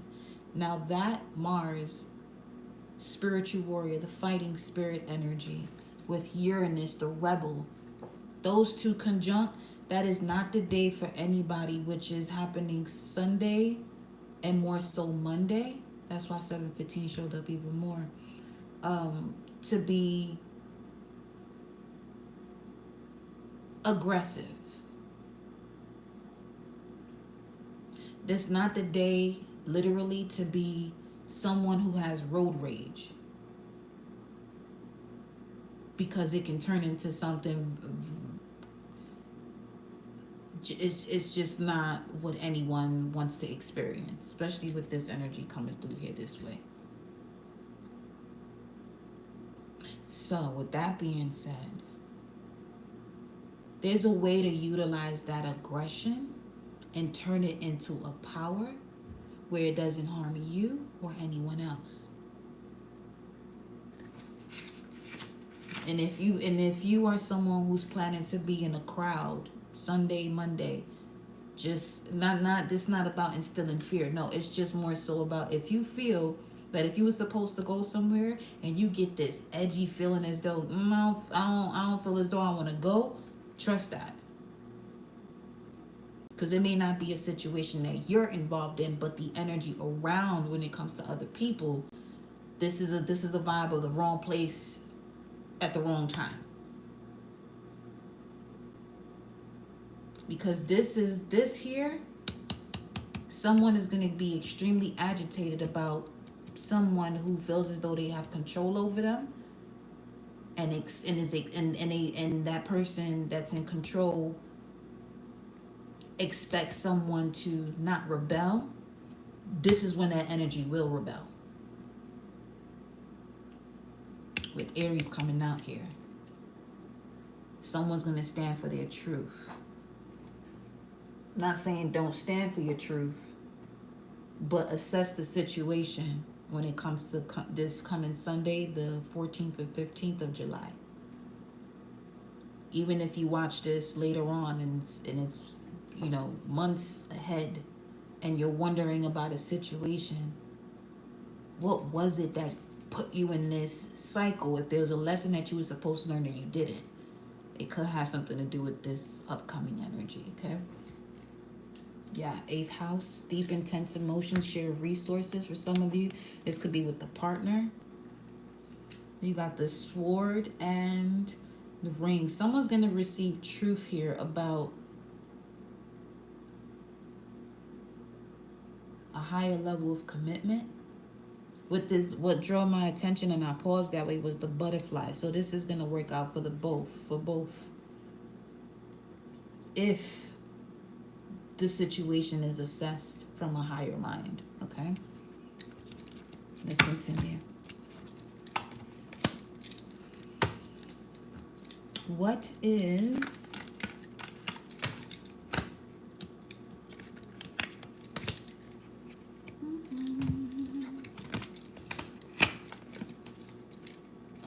put it this way. What is supporting the energy here? What energy will support you? Let's look. Let me go into the astrology deck too. Let's go here.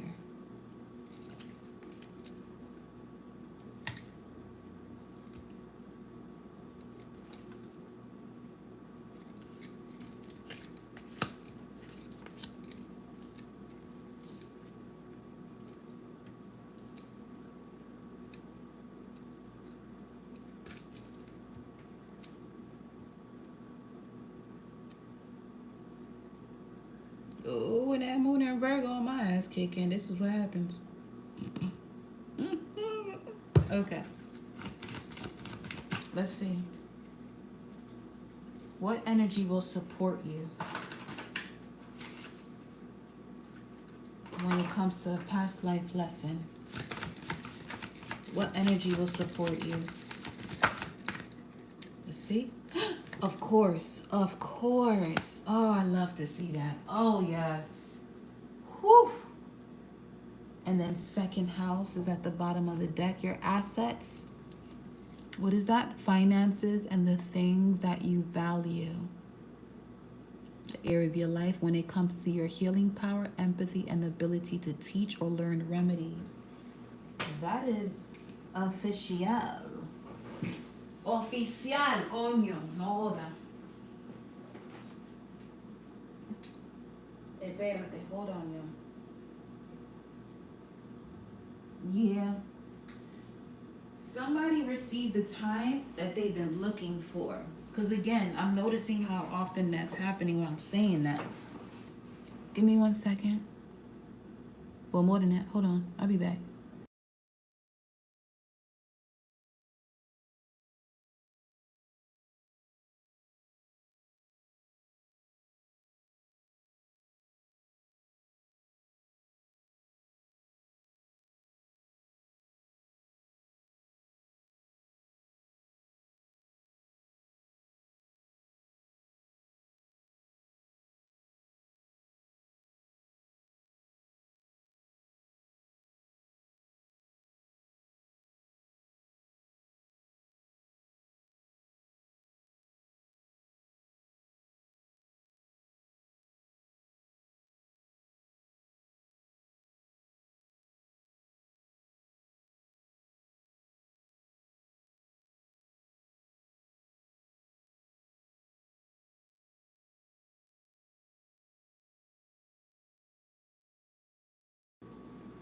All right, there we go. 727. Number been popping up quite often. here is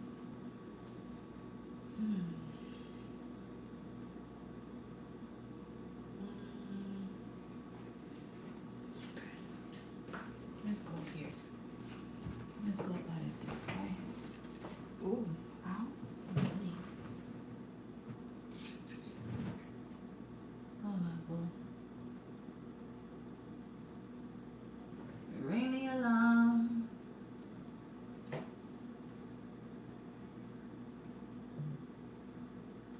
The wounded healer.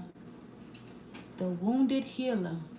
And you had emotional and spiritual wound as to why we in this position right now and why we doing this past life reading.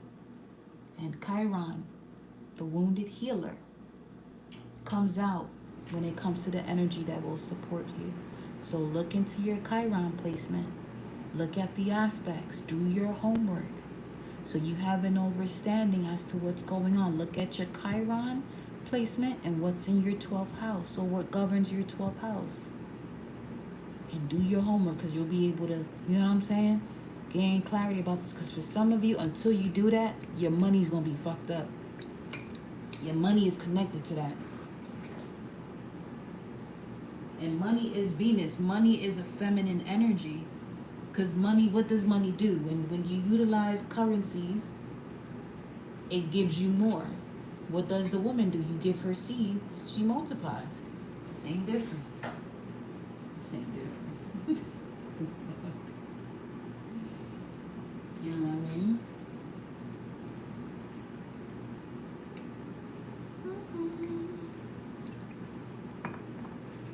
So,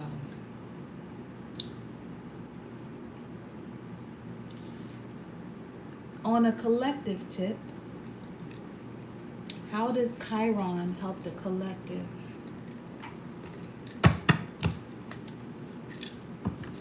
Let me get tarot on that. 1 second. See? You see what I mean? I don't usually ask for... I'm noticing how often I'm asking for more time. Someone needed more time. Okay. For someone, before they transitioned, they were asking for more time. That could be something that was going on in someone's dream state, asking for more time. My thumb felt some type of way just now. That's the Mars Venus mound area. How does Chiron support the collective in this past life lesson?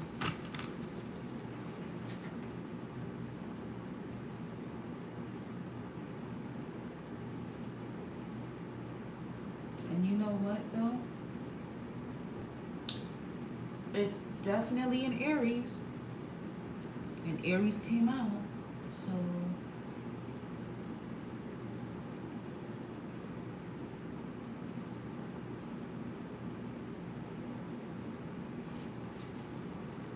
Chiron and Aries can bring forth the energy of being traumatized by the fact that despite all your efforts, one is not successful because they are not proactive and assertive, and one may lack appropriate dose of healthy aggression that is needed. You know what that means? That right there is the result of misusing the word humble. We need to just do away with it completely. Look at the etymology of the word. As a matter of fact, let's get into this. Let's get into this.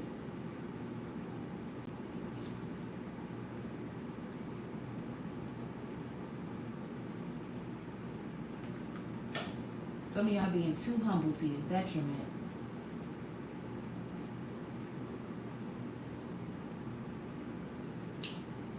It means lowness, small stature, insignificance, littleness of the mind.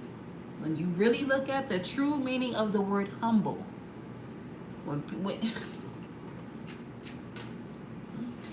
see, coming from New York, all right. When somebody say humble yourself, that's we throwing the motherfucking hands, possibly, because You ain't gonna tell me to little myself. Is you dumb? Possibly, because you just said that. But uh-uh. No, no, no, no, no, no. Quality of being humble. Some people think it means being sweet. It says that there. But what's sweet about lowering your energy, lowering your stature?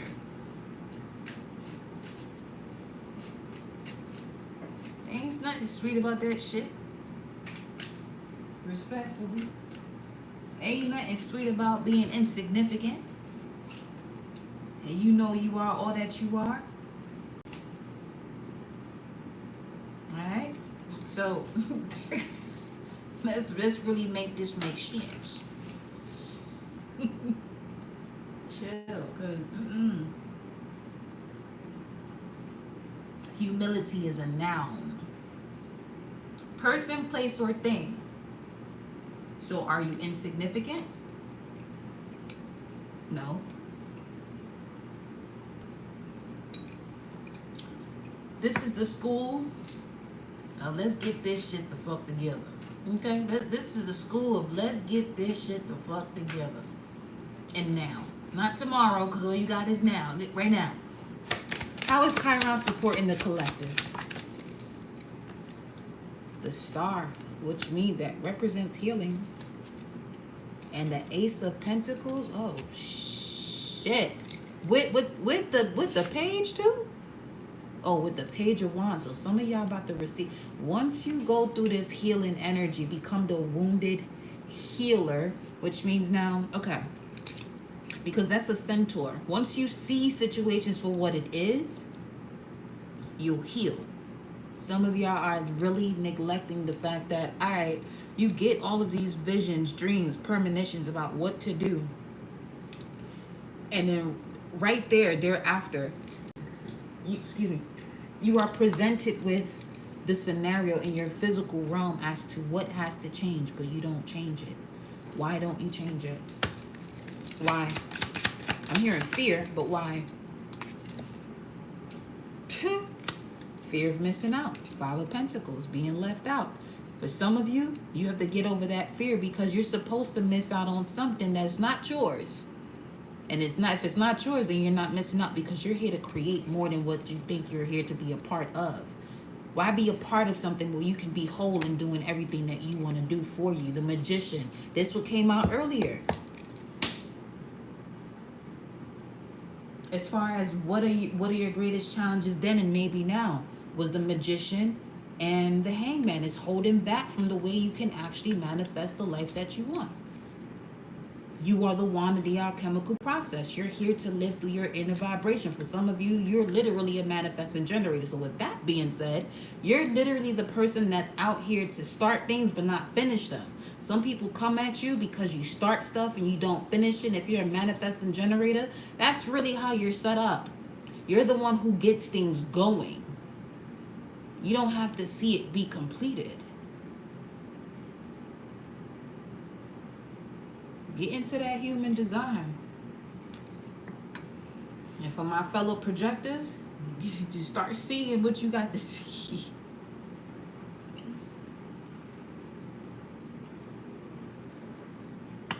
If you're a projector, you're not here to push through stuff. Because one of the biggest lessons of a projector is to recognize that they're not a manifesting generator. But you'll feel as though that you are a manifesting generator because you have access to all of these different things that you can see. The projector is the seer. So you're going to see so much that you feel as though that you have to take action on. Not necessarily. Just build up on that information. But when someone asks you for what it is that you know, go off because you respond through invitation. Your perfect point of response or responding in a way that allows you to flow through your human design is waiting for an invitation. Now, a projector will be the perfect person to have a channel, to have platforms where they're just expressing themselves. There's someone here that's a projector that's been moving as a manifesting generator. That's why I'm saying that. But for others of you that are a manifesting generator, you know what I'm saying? You're really here to get things started, but you're not here to finish it out. If you're a generator, you're as you hear the word, you're someone who can charge people's batteries. But you have to be mindful not to place yourself in situations where you're constantly being drained from your energy. Although you can recharge yourself, you'll be able to do that. But don't misuse it. Do you know what I'm saying? So, yeah. Those are the ones that's coming through right now as far as what I feel as though that's in here. Reflectors, that's a very few percentage of people. I feel as though I pray that the universe is fair with reflectors, that they have Cancer placements in their chart to really connect with the moon, because the way they're to make decisions is based off of the cycles of the moon. Well, the phases of the moon. People say whatever they want to say about whatever. It's out there. And if we're out here playing the game and we got the manual, you sitting here want to use a cheat code that don't even work, then what's the point? By being ignorant about the fact that it's already there. There are things that you can use to break through and out of this situation, and then create your own plan.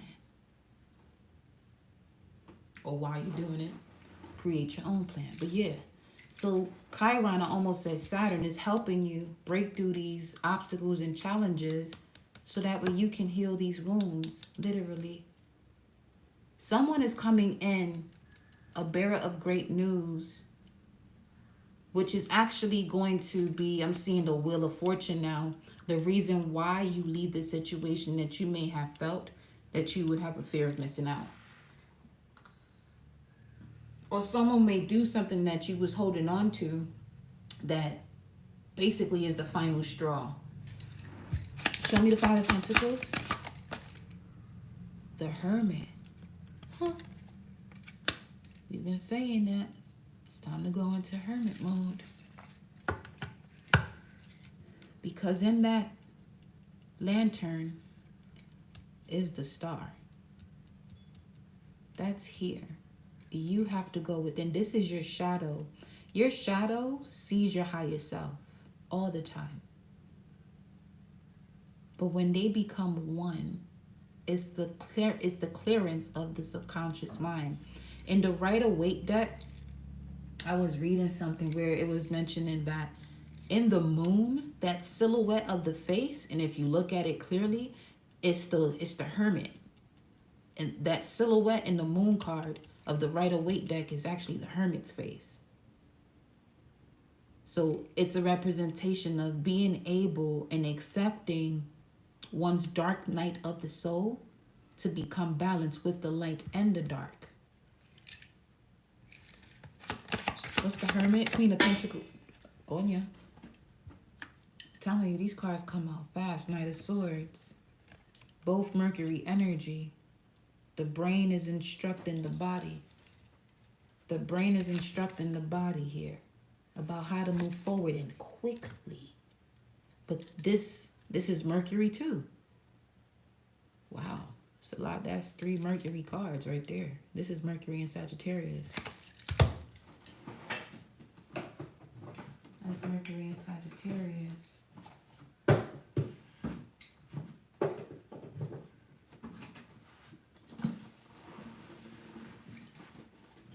You could also be a sun and Sag. Shout out to my fellow Mercury and Sagittarius. What up, what up, what up, what up?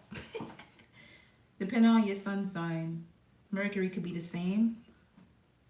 Depending on where your sun sign is located, it could be the same sign as your sun or the sign before or after, depending on where it is. Let me see.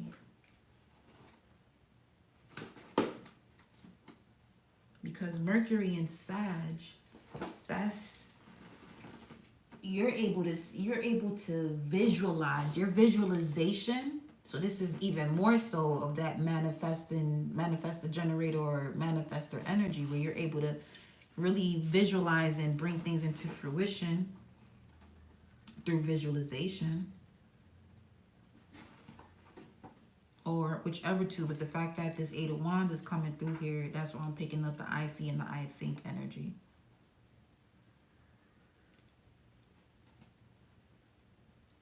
Ring the alarm. Whoa, hey. Hold on. Mercury in Sagittarius. Mercury in Sagittarius. Okay. If you have this position of Mercury, you are quick and bright, breezy to the point. You prize freedom of expression and cannot bear the thought of any power of censorship over what you have to say. So, when it comes to this here thing about someone who feels as though they have power and control over you to the point that you're not knowledgeable, that you can rebel, that's done with this energy coming through here this way. So, let's continue. Your mind is restless, inquiring, always looking for stimulation. That's a fact. You may jump from project to project or change jobs frequently. Yep. Travel is often involved in your work. Mercury Sagittarius never stop learning, ever. Yours is ongoing lifetime education. Yes, it is. You love to read. Sometimes explore new ideas, learn about other people. Yes, indeed. You are fast on your feet. Chill. That explains running track. Anyway, you are fast on your feet and can grasp ideas instantly, but a frequent failing is your lack of concentration. That's the challenge if you got Mercury in Sagittarius. Okay? Your lack of if you can become this Virgo energy and really get practical and grounded with the information, you are fucking golden. I promise you. Some people find you too blunt, and outspoken, but that quality springs from Sagittarius' basic honesty. You never deliberately set out to deceive or dissemble. If you are tactless, it's because you don't think before you speak. That's happening at times. Sometimes you find it difficult to complete a long, sustained piece of work because you can get bored. So I'm definitely speaking to someone who's a manifesting generator, who may be a Mercury in Sagittarius too. That's wild.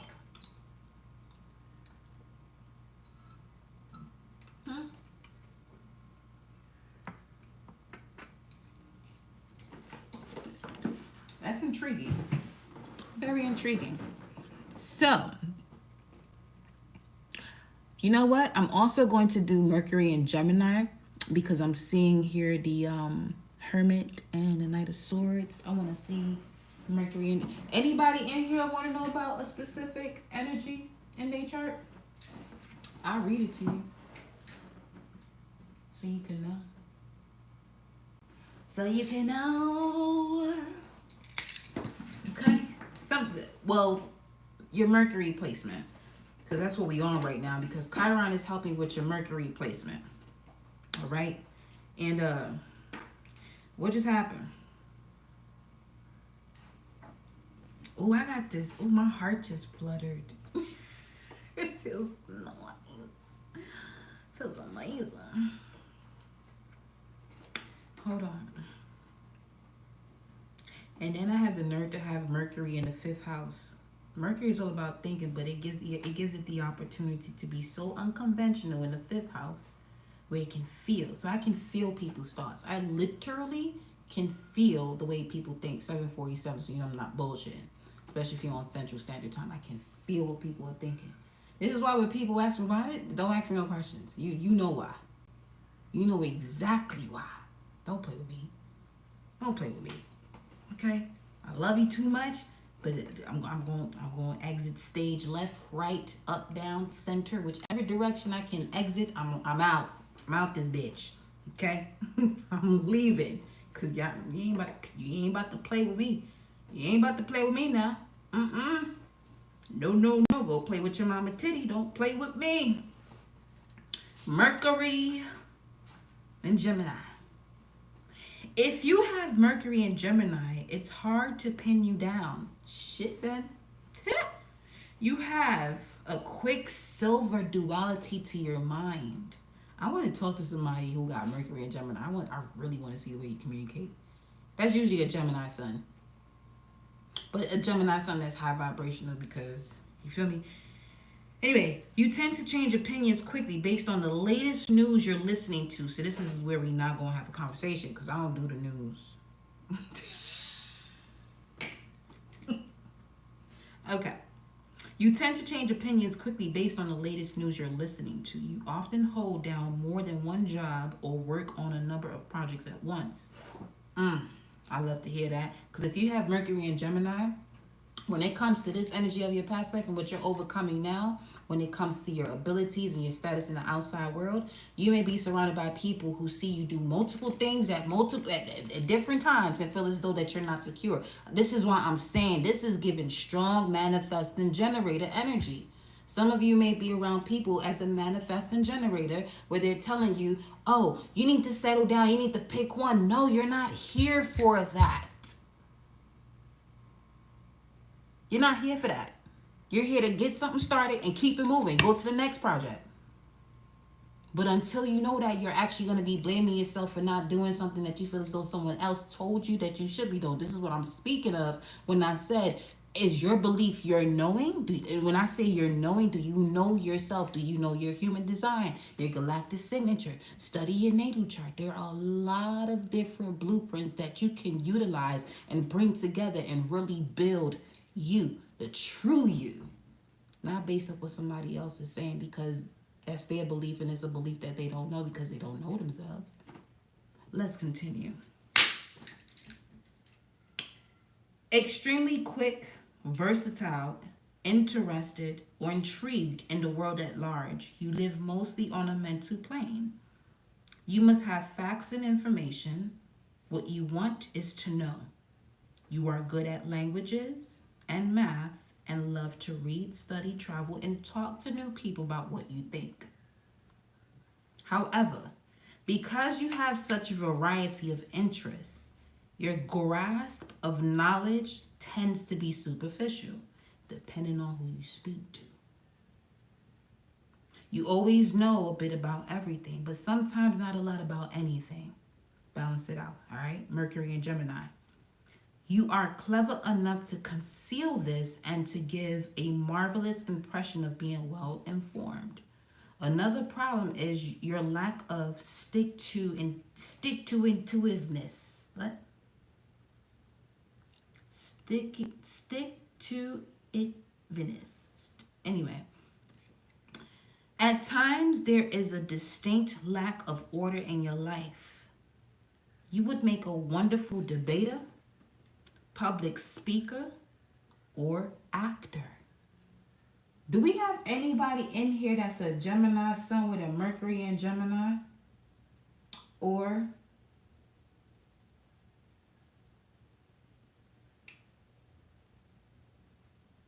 Taurus sun, Mercury in Gemini?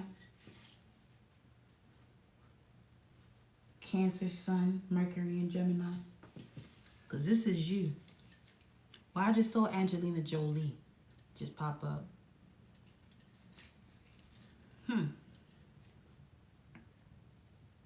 You always know a bit about everything, but sometimes not a lot about anything. You are clever enough to conceal this and to give a marvelous impression of being well informed. See, this is where some of y'all get tricked with some of these Geminis, with some of these Geminis. They be fucking with y'all head, for real. I love my polar opposite sign, but I already know how they get down because they polar opposite energy is Sagittarius. They can see the ways as to the way they want to fuck with people. But being Mercury, it's connected to a leg while they like playing games. They want to see how they can trick you. Okay? All right. At times, there is the distinct lack of order in your life. You would make a wonderful debater, public speaker, or actor, and you have lots of friends. Be careful with that because of your infectious great humor. Many popular TV interviewers and talk show hosts have their Mercury in Gemini. What's y'all Mercury in? Ain't nobody in here. Y'all don't want to know shit, do you? Do some of y'all really just be in here just y'all about to get y'all can get a free message right now about a placement, specifically Mercury, or whichever one is on your mind right now that you feel as though that you've been working on. But you know what I'm saying? Yours is in Pisces. Let's do it. All right, baby. Let's go. Let's go. Okay. Mercury and Pisces. Pisces is the sign of psychic revelation. And Mercury in this sign gives you a subtle and intuitive mind. There is an intriguing air of mystery about the way you think. You don't logically arrive at conclusions. You seem to get flashes of knowledge or sudden feelings that are not based on previous facts or circumstances. I'm going to say that again because that's what you need to, you know what I'm saying? That's what you're going to absorb right here. You don't logically arrive at conclusions because with Mercury as a sign of logic, thinking, in Pisces, okay, you don't logically arrive at conclusions. You seem to get flashes of knowledge or sudden feelings that are not based on previous facts or circumstances. Sometimes you will make a pronouncement and afterward, what you say will turn out to be true. I feel as though I'm picking up an energy right now from you. You don't say what you don't say what you see. Okay, you could be in a stage in where you're practicing, or if not, I'm just confirming to you, yeah, this is what you're doing, you're practicing it. But now it's time for people to see you the way you see you. You have accurate intuition. I'm going to say that again. Sometimes you will make a pronouncement and afterward what you say would turn out to be true. This could even be years later. Some people may forget about it. But you're going to remember because you know when you express this energy to whomever. Okay? 7:55 on the time. Real talk. As a Mercury Piscean, you are imaginative and creative, but you tend to lack self-confidence. At times, you appear timid or confused. There you go. You have deep sympathy and understanding for foibles, failings, and follies of other people. In your opinion, everyone, including a liar, has his own truth. Ooh, that's giving lawyer vibes for real. You have such sensitivity to your environment that you cannot work or think straight when there is anything or anyone upsetting or jarring around you. We're going to say that again. You have such a sensitivity with Mercury and Pisces. You have such a sensitivity to your environment that you cannot work or think straight when there is anything or anyone upsetting or jarring around you. An apt image of Mercury in Pisces is the absent-minded professor. So imagine you have a lot of knowledge and information just from the way you feel people around you. But let's say you're supposed to teach people, and that's where this absent-minded professor comes in. Speak your mind. Say what you got to say. Fuck them if they don't want to understand you. They gonna see it then. You have a lot of premonitions, though. You do. You would. With that placement, you definitely would have a lot of premonitions. You on your That's So Raven type of thing.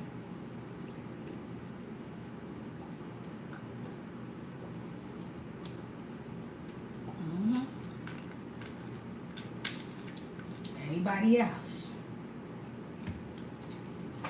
Shout out to you for having that Mercury in Pisces. That's a vibe. You got Capricorn? Okay, I got you. I got you. Mercury and Capricorn. Let's get into this. If you have Mercury in Capricorn, you tend to be ambitious and methodical, careful, calculating, and patient. You are not only superb at handling detail, but you also never lose sight of the whole picture. When it comes to making decisions, you are extremely rational. You see the way I'm expressing myself right now? If you got Mercury in the 5th house, this is what that energy does. Just to give you a pinpoint energy over here. When it comes to making decisions, you are extremely rational. Logic, the steady progression from point to point, is what you put your faith in. You always have an objective. You always have a secret goal you are pursuing. Mercury Capricorns often attain positions of leadership because they are so dependable and have an air of authority. Let's say that again.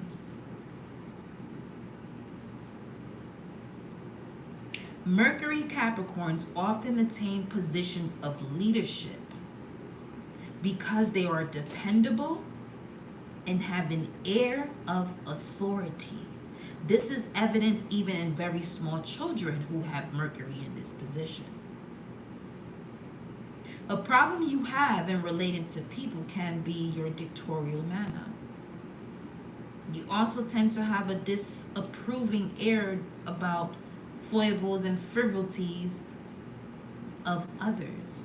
Life is serious to Mercury Capricorns, and you see its dark side. Though a redeeming trait is your dry sense of humor. You obviously somebody that's hilarious, but you speak about real shit and people can't take it. You really be out here, you know what I'm saying? Just talking your shit, saying what you got to say, but people can't handle it. Listen, once you walk through the doorway of the God energy, which is Sagittarius, everything you say is going to be so real, but to someone who hasn't evolved to that God energy, is going to feel like, but why? Why did you do that to me? But cut it out. Cut it the fuck out. Okay? Cut it out. This is not what we're going to do here. This is not what we're going to do here. Not today, not tomorrow, not in another lifetime. You did it the last motherfucking lifetime, but we gonna put it into that motherfucker now. Right now. Ahora. Coño, no joda. Right now. Anybody else? Who's next? Who else coming through with this Mercury energy? Who next? What's your Mercury placement? That's what I'm reading on right now. What's your Mercury placements? So that means All-Star, you a Pisces? With Mercury or Pisces possibly? Sunborn, you are a Capricorn. You got Mercury and Capricorn. Yeah. That was, I just said that with Shabaran's energy. Anyway, so coño. Shout out to Chiron. Let's go to the next message. That's what's gonna support you. Your Mercury energy, the way you communicate. Let me see what you got. Yeah, you a Pisces? Okay. You a Pisces, baby. And that's right, young mystical Pisces.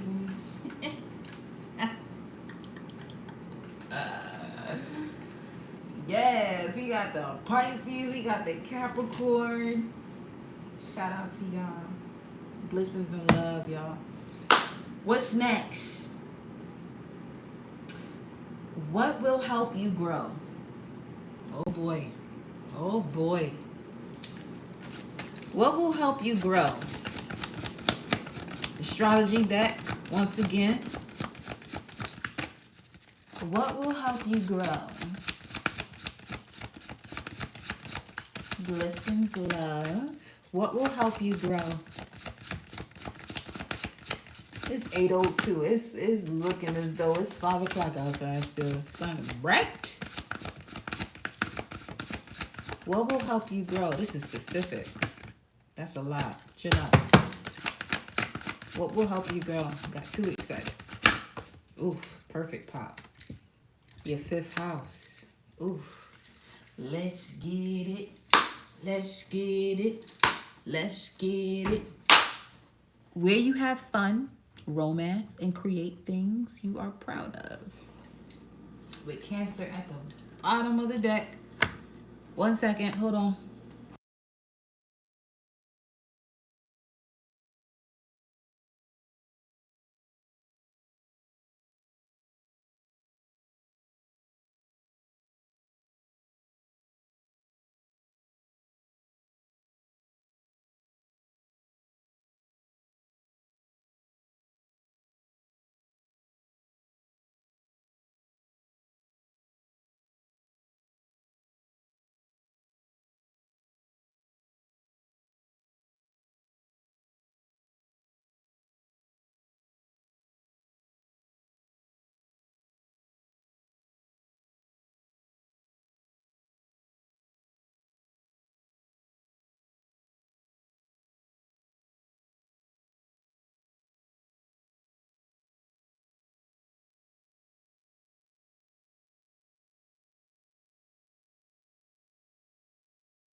Appreciate your patience. So, what will help you grow is the fifth house. Doing the things or the area of your life that has to do what you are proud of. Romance, create things that you are proud of. I said that twice.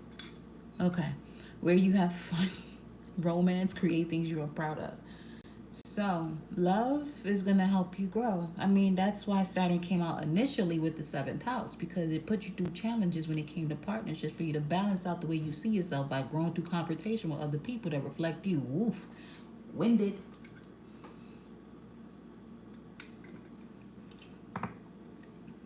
You know what I noticed about me reading? It's becoming more animated. So, let's rock with this. Tell me more about this for the collective. How does the fifth house help? How does it help the collective grow? Show me. How does it help the collective? You see, this deck is Nine of Pentacles, wishing well. You have to make your dreams come true, because it speaks about throwing a coin into a fountain, into a well, whatever this is, wishing well, and trusting or allowing fate to take its path. But with this coming out here, you have to create it with the fifth house being the reason, or not so much the reason, but how your past life lessons will help you grow. Someone had a past life in Venice. That fountain. Yeah, Queen of Pentacles in reverse. Waiting for the perfect moment to actually create or be abundant, or looking for that's that entrepreneurship card that came out upright. Some of you, your entrepreneurship is what's going to help you grow. What will help you grow? How will your past life lesson help you grow in this lifetime? Doing something for yourself. I'm speaking to entrepreneurs right now, because you're in positions where people have power over you, and that shit is so uncomfortable, and it's uncomfortable and disgusting. That's how serious this shit is. It's fucking disgusting, the way people have power over you. To you, that's what you feel. You may not have expressed it that way, but I know what this energy is. People just having the sense of having to do what you got to do, but at the same time, start to enjoy what you're doing, because you know where you're going next. That's probably the key for some of you, is to enjoy where you're going next, because where you're at right now, you're not going to be there. That shit is just temporary. That's not where you're going to be at forever. It's only temporary. Why am I speaking so fast?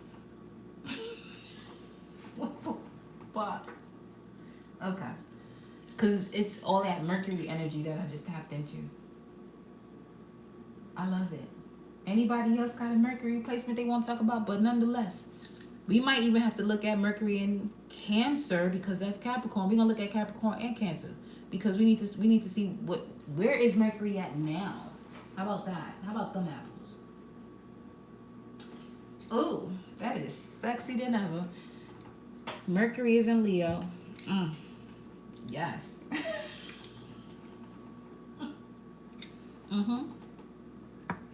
Let's look at this Mercury and Leo. Absolutely. You know what's wild? When I stepped away, I thought about that. I said we probably have to do Mercury and Leo.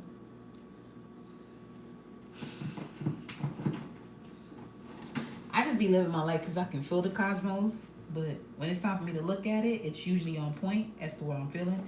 Mercury and Leo, you could be a Leo. Okay, baby.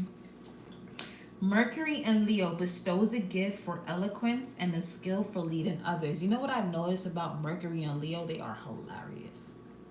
Okay, Mercury and Leo people are hilarious. Let's continue. If you are a native of this position, you have a magnetic flair for dealing with people or handling, per se, with people. You are a superb organizer who knows how to direct, manage, and control.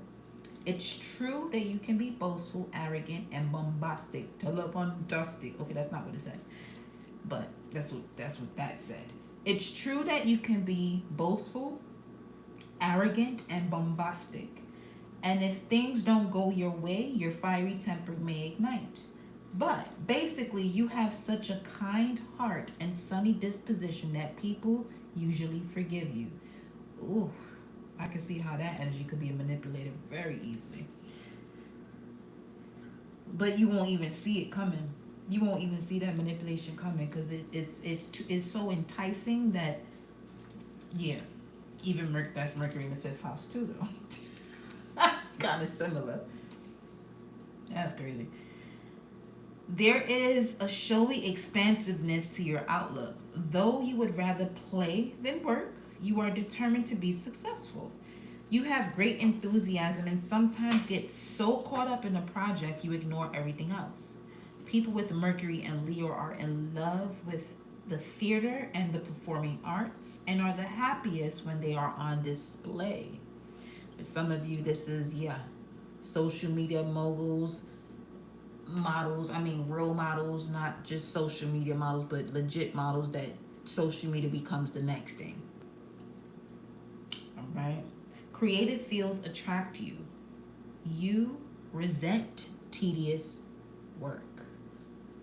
There you go with that Queen of Pentacles showing up. Mercury in Capricorn. Let's look at you. Well, we are already on Mercury in Cancer, so let me go there, which is right before it. As a native of this Mercury position, you are sensitive to what others think about you. You can even look at this for the fourth house energy if you got Mercury in the fourth. Or anything else that I mentioned. The house that rules, you can look at it for that too. Okay. As a native of this Mercury position, you are sensitive to what others think about you. You have an almost sixth sense intuition and pick up signals from all around you. You believe that if we had to depend only on our eyes, we would see very little. You are the essence of the chameleon in the way you are able to adapt yourself to different kinds of people.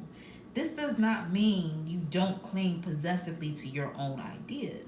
Indeed, you are a bit narrow minded, but others, okay, would need to be as psychic as you are to discern this. Mercury in Cancer, you better make sure you're around people who are on that high vibration.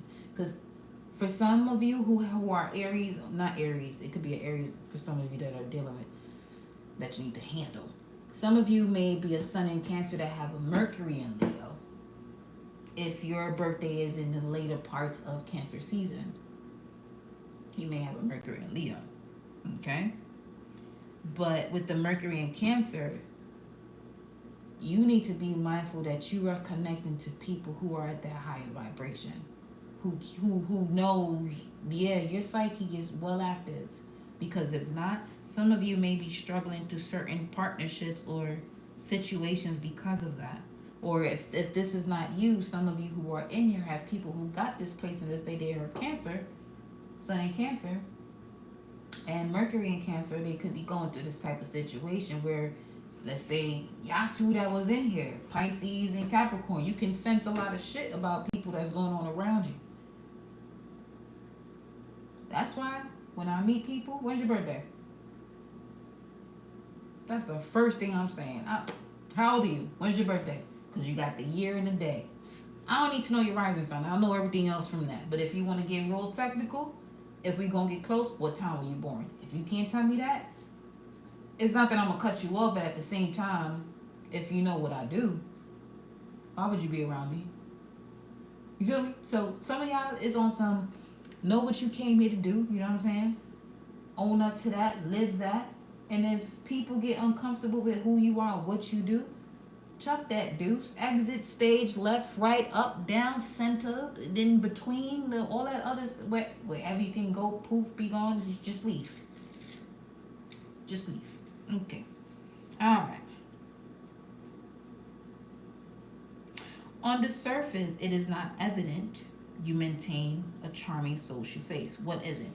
This does not mean that you don't cling possessively to your own ideas. Indeed, you are a bit narrow-minded, but others would need to be as psychic as you are to discern this. On the surface, it is not evident you maintain a charming social face. Your outlook is always intensely personal. You're fond of discussing large events in terms of your own feelings. Gifted with powerful imagination, a sense of poetry, and fine memory, Mercury and Cancer people are successful as scholars, historians, teachers, and writers. You are here to make a profit in real estate and may inherit money from maternal side of the family. Sometimes you are plagued with irrational phobias such as fear of flying. There's something I just got the most intense download with that. You are here to make a profit in real estate and may inherit money from your maternal side. There's some of you here. There's somebody hiding this shit from someone. I'm getting. Doesn't matter if you got Mercury and Cancer. You could be a Cancer, Sun, Moon, Rising, Mars, Venus. Just that personal energy. It could be there, or a fourth house energy in terms of there's something that you're supposed to be given. That these challenges of the past life is helping you grow so you can see that. Ashe. Okay. Mercury and Capricorn, and we're going to move on. If you have Mercury and Capricorn, you tend to be ambitious and methodical. We already read that already. We did, because you got Mercury and Capricorn. Okay. So that came out. Interesting. Not interesting. You got to pay for that shit. Intriguing. I feel as though interest or interesting built the fucking school system that's fucked up today. Okay, I digress. I got a Mars in Aries, Sun in Sag. If you've been here, I mean, you won't hear me say this shit often, but just so people know, I got a rising in Cancer, Moon in Virgo, okay, and Sun in Sagittarius with a Mars in Aries, and a Mercury in Sag, and a lot of 5th and 9th house placements.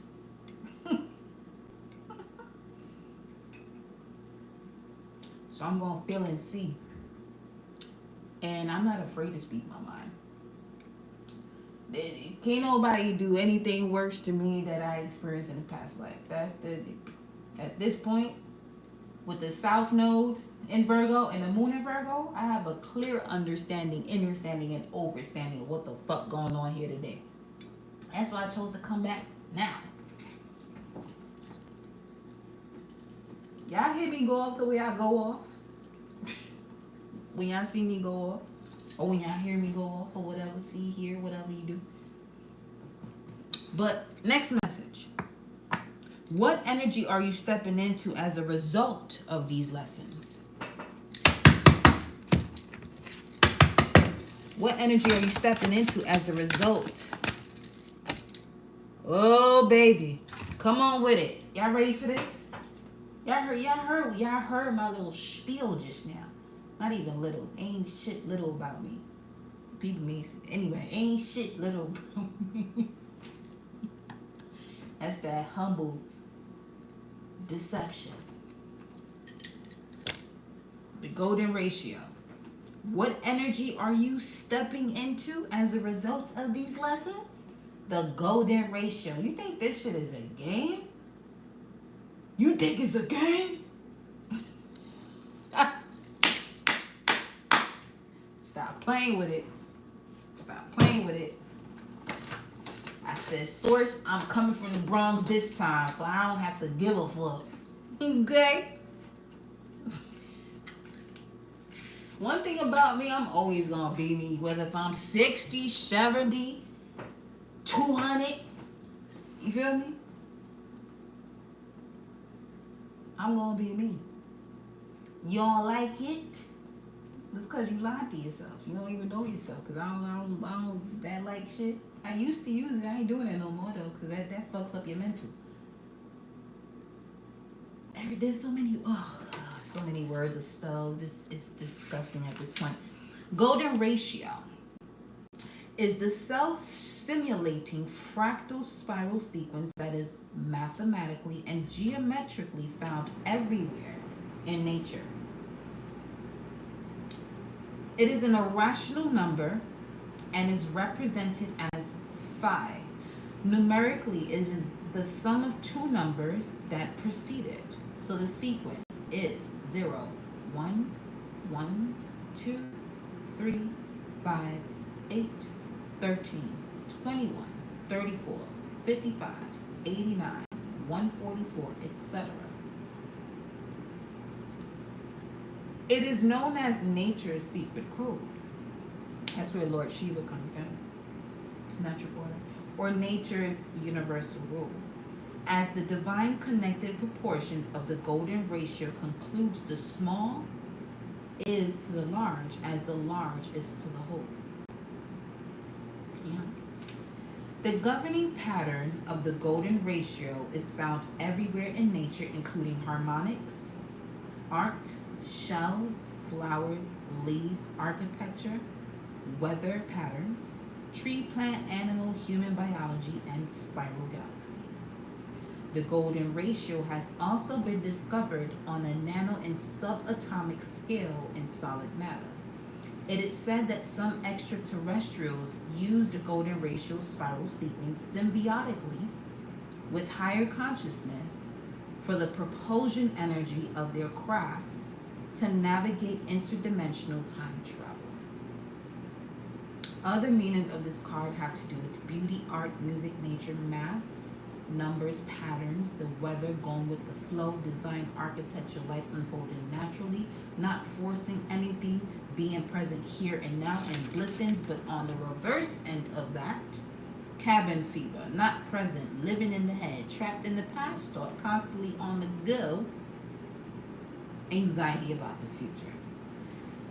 Constantly on the go and anxiety about the future will take you out of the golden ratio, which is natural order, the only order. What's the talk lately? New World Order? Okay. So there's only one order. Okay? It's the natural one. Okay?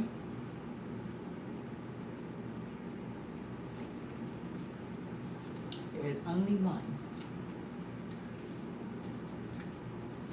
There's only one because we are all supposed to be one. The people is the type of trauma that people have with past life energies and wars and this and that keeps them constantly on the go, expressing that type of battle or that type of what's the word, abuse, physically, mentally, spiritually, and always has them in this space of anxiety about the future. You ain't gonna get the fuck up on out of here. Everybody in here, you gonna get the fuck up on out of here, and I mean now, right now. Now, ahora mismo. Okay? Because we don't need this being in jeopardy because you don't do that. You understand? Understand? Overstand? Balance out your immortal spirit and your subconscious mind. That's what these two are. The battle has always been about that in this realm.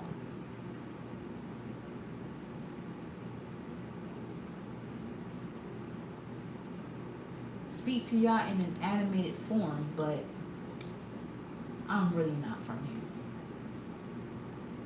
I know that. Too many of my dreams and visual, more so waking state is my dream state.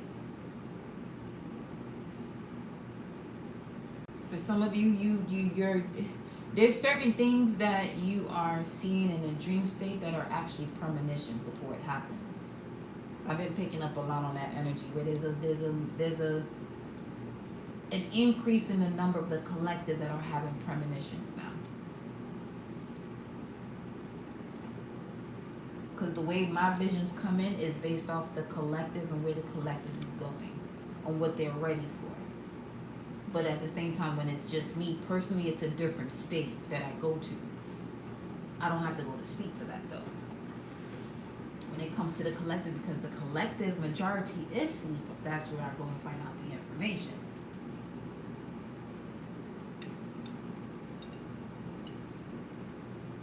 Anybody got a question? Anybody got a question? I'm pretty much done with the reading. Hey, 8:23, that's my baby's birthday. My grandma. She my baby, but she the one that gave birth to me. Through my mama. My favorite Virgo. My Regulus, Royal Star. And then that's another thing too. I come from Antares. Sagittarius, 8-9 degrees, that's Antares, Royal Star energy. So if you out Deberon, 8-9 degrees, that's what, 29 to the 31st of May? Just about that time. You're a Royal Star too. Your immortal spirit comes from a Royal Star, comes from a guardian of the corners of the earth.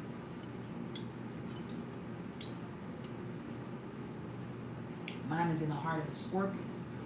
So I understand when people are going through transformations and depths and what they're feeling. When it comes to feeling through situations, that's what I'm saying. Ask your questions.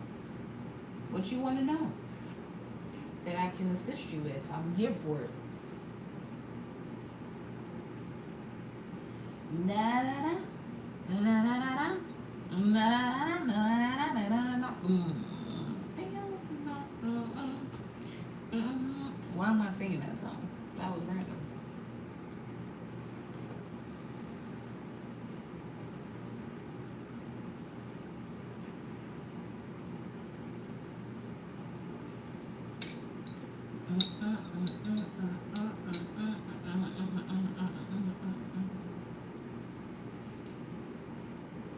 Don't feel as though you need to ask an extravagant question. Just ask a question, even the most simplest one.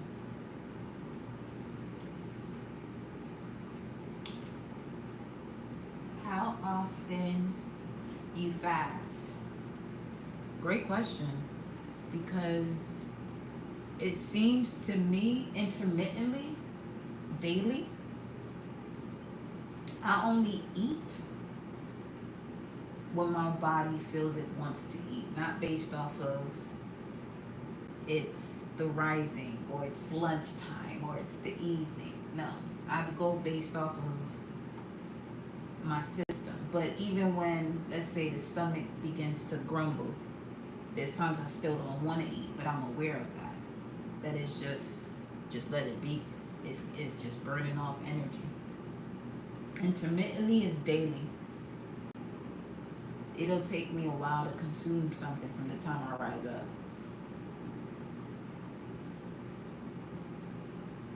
But I'm big on herbal teas, soursop leaves, hibiscus, oregano, but the leaf itself, the organic leaf itself.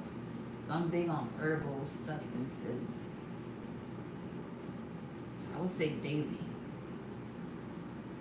This may be TMI, but when I'm on my cycle, my moon cycle, that first day I fast. Because my body doesn't want anything. Because I go into my past life energy where I used to be in caves and channeling the frequency of what happens during that phase.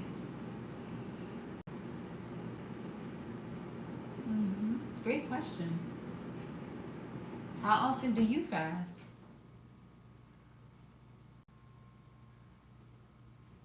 How often do you fast?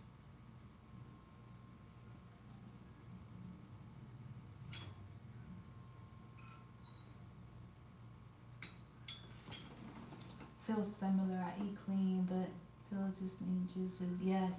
Yeah. Especially during the summer solstice time. My appetite, people feel as though it would be the expression of I don't have an appetite, but no, you do have an appetite, but it's for what the summer is asking for what the sun is asking for what the soul is asking for. So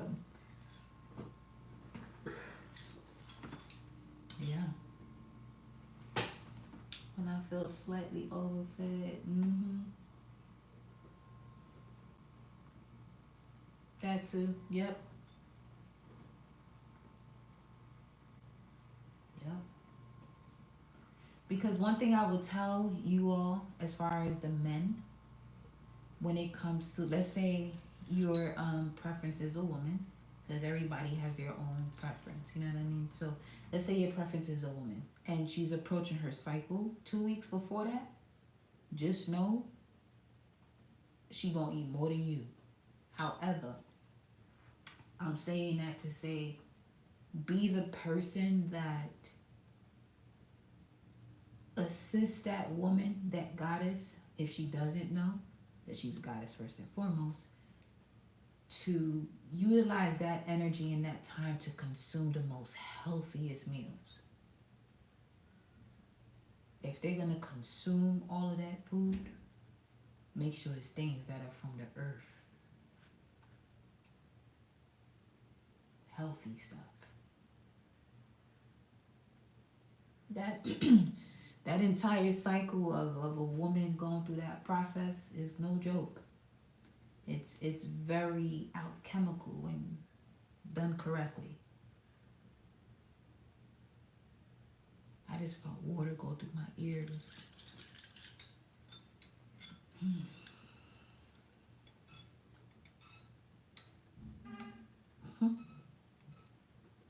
8:29, another 11.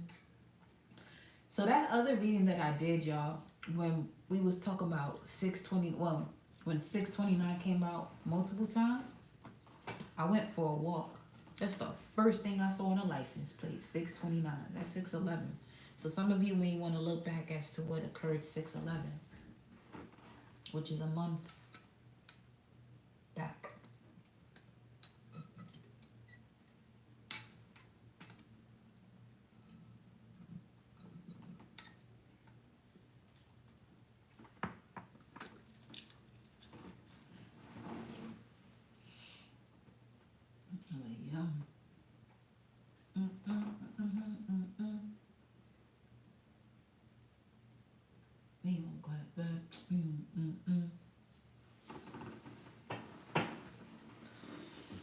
But that's the end of this message. If nobody else has any other questions.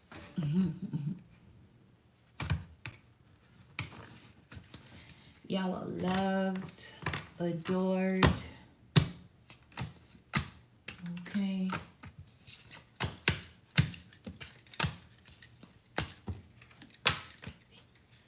As far as an additional message to that question, because fasting could be from people too, that is also daily.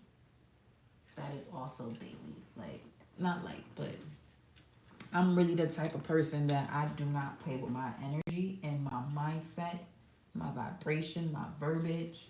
If I feel the energy as far as someone that I cannot express myself to, and it can come across to them as they would have to defend themselves or they're not ready to hear that, I can pick up on that. I had to learn lessons as to what that feeling was. But now that I know, it has put me in a stage of isolation for about, let me see, what, 2-3 years? When I mean 2-3, okay, we can say a year when it comes to just being me, around me, and only me for an entire year. And I mean that. So before that, it would be just around people that I may have been living with before. But even in that stage, that was about 2-3 years of me really assessing myself and being in that stage of fasting from people. But this past year was more so about being in this space where I fasted from everybody.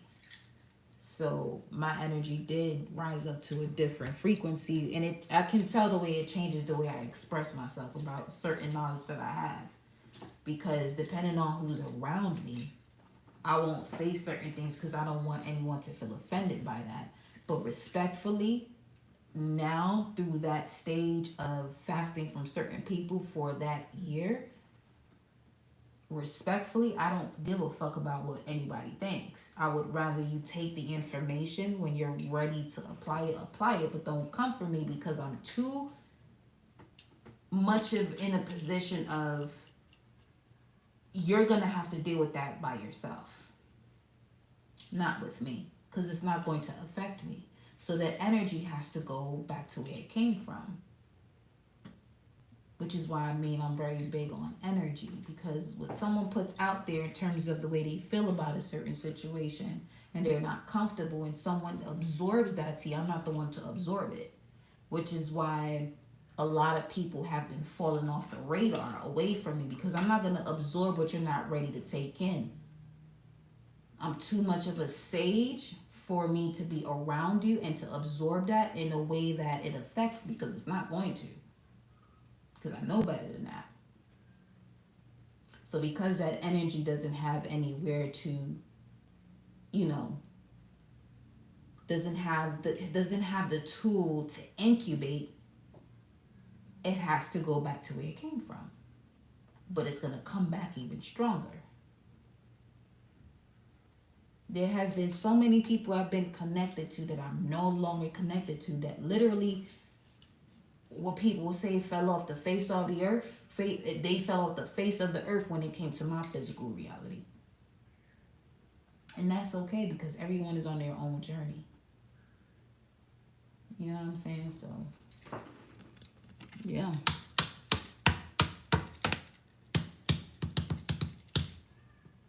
I may close this one out.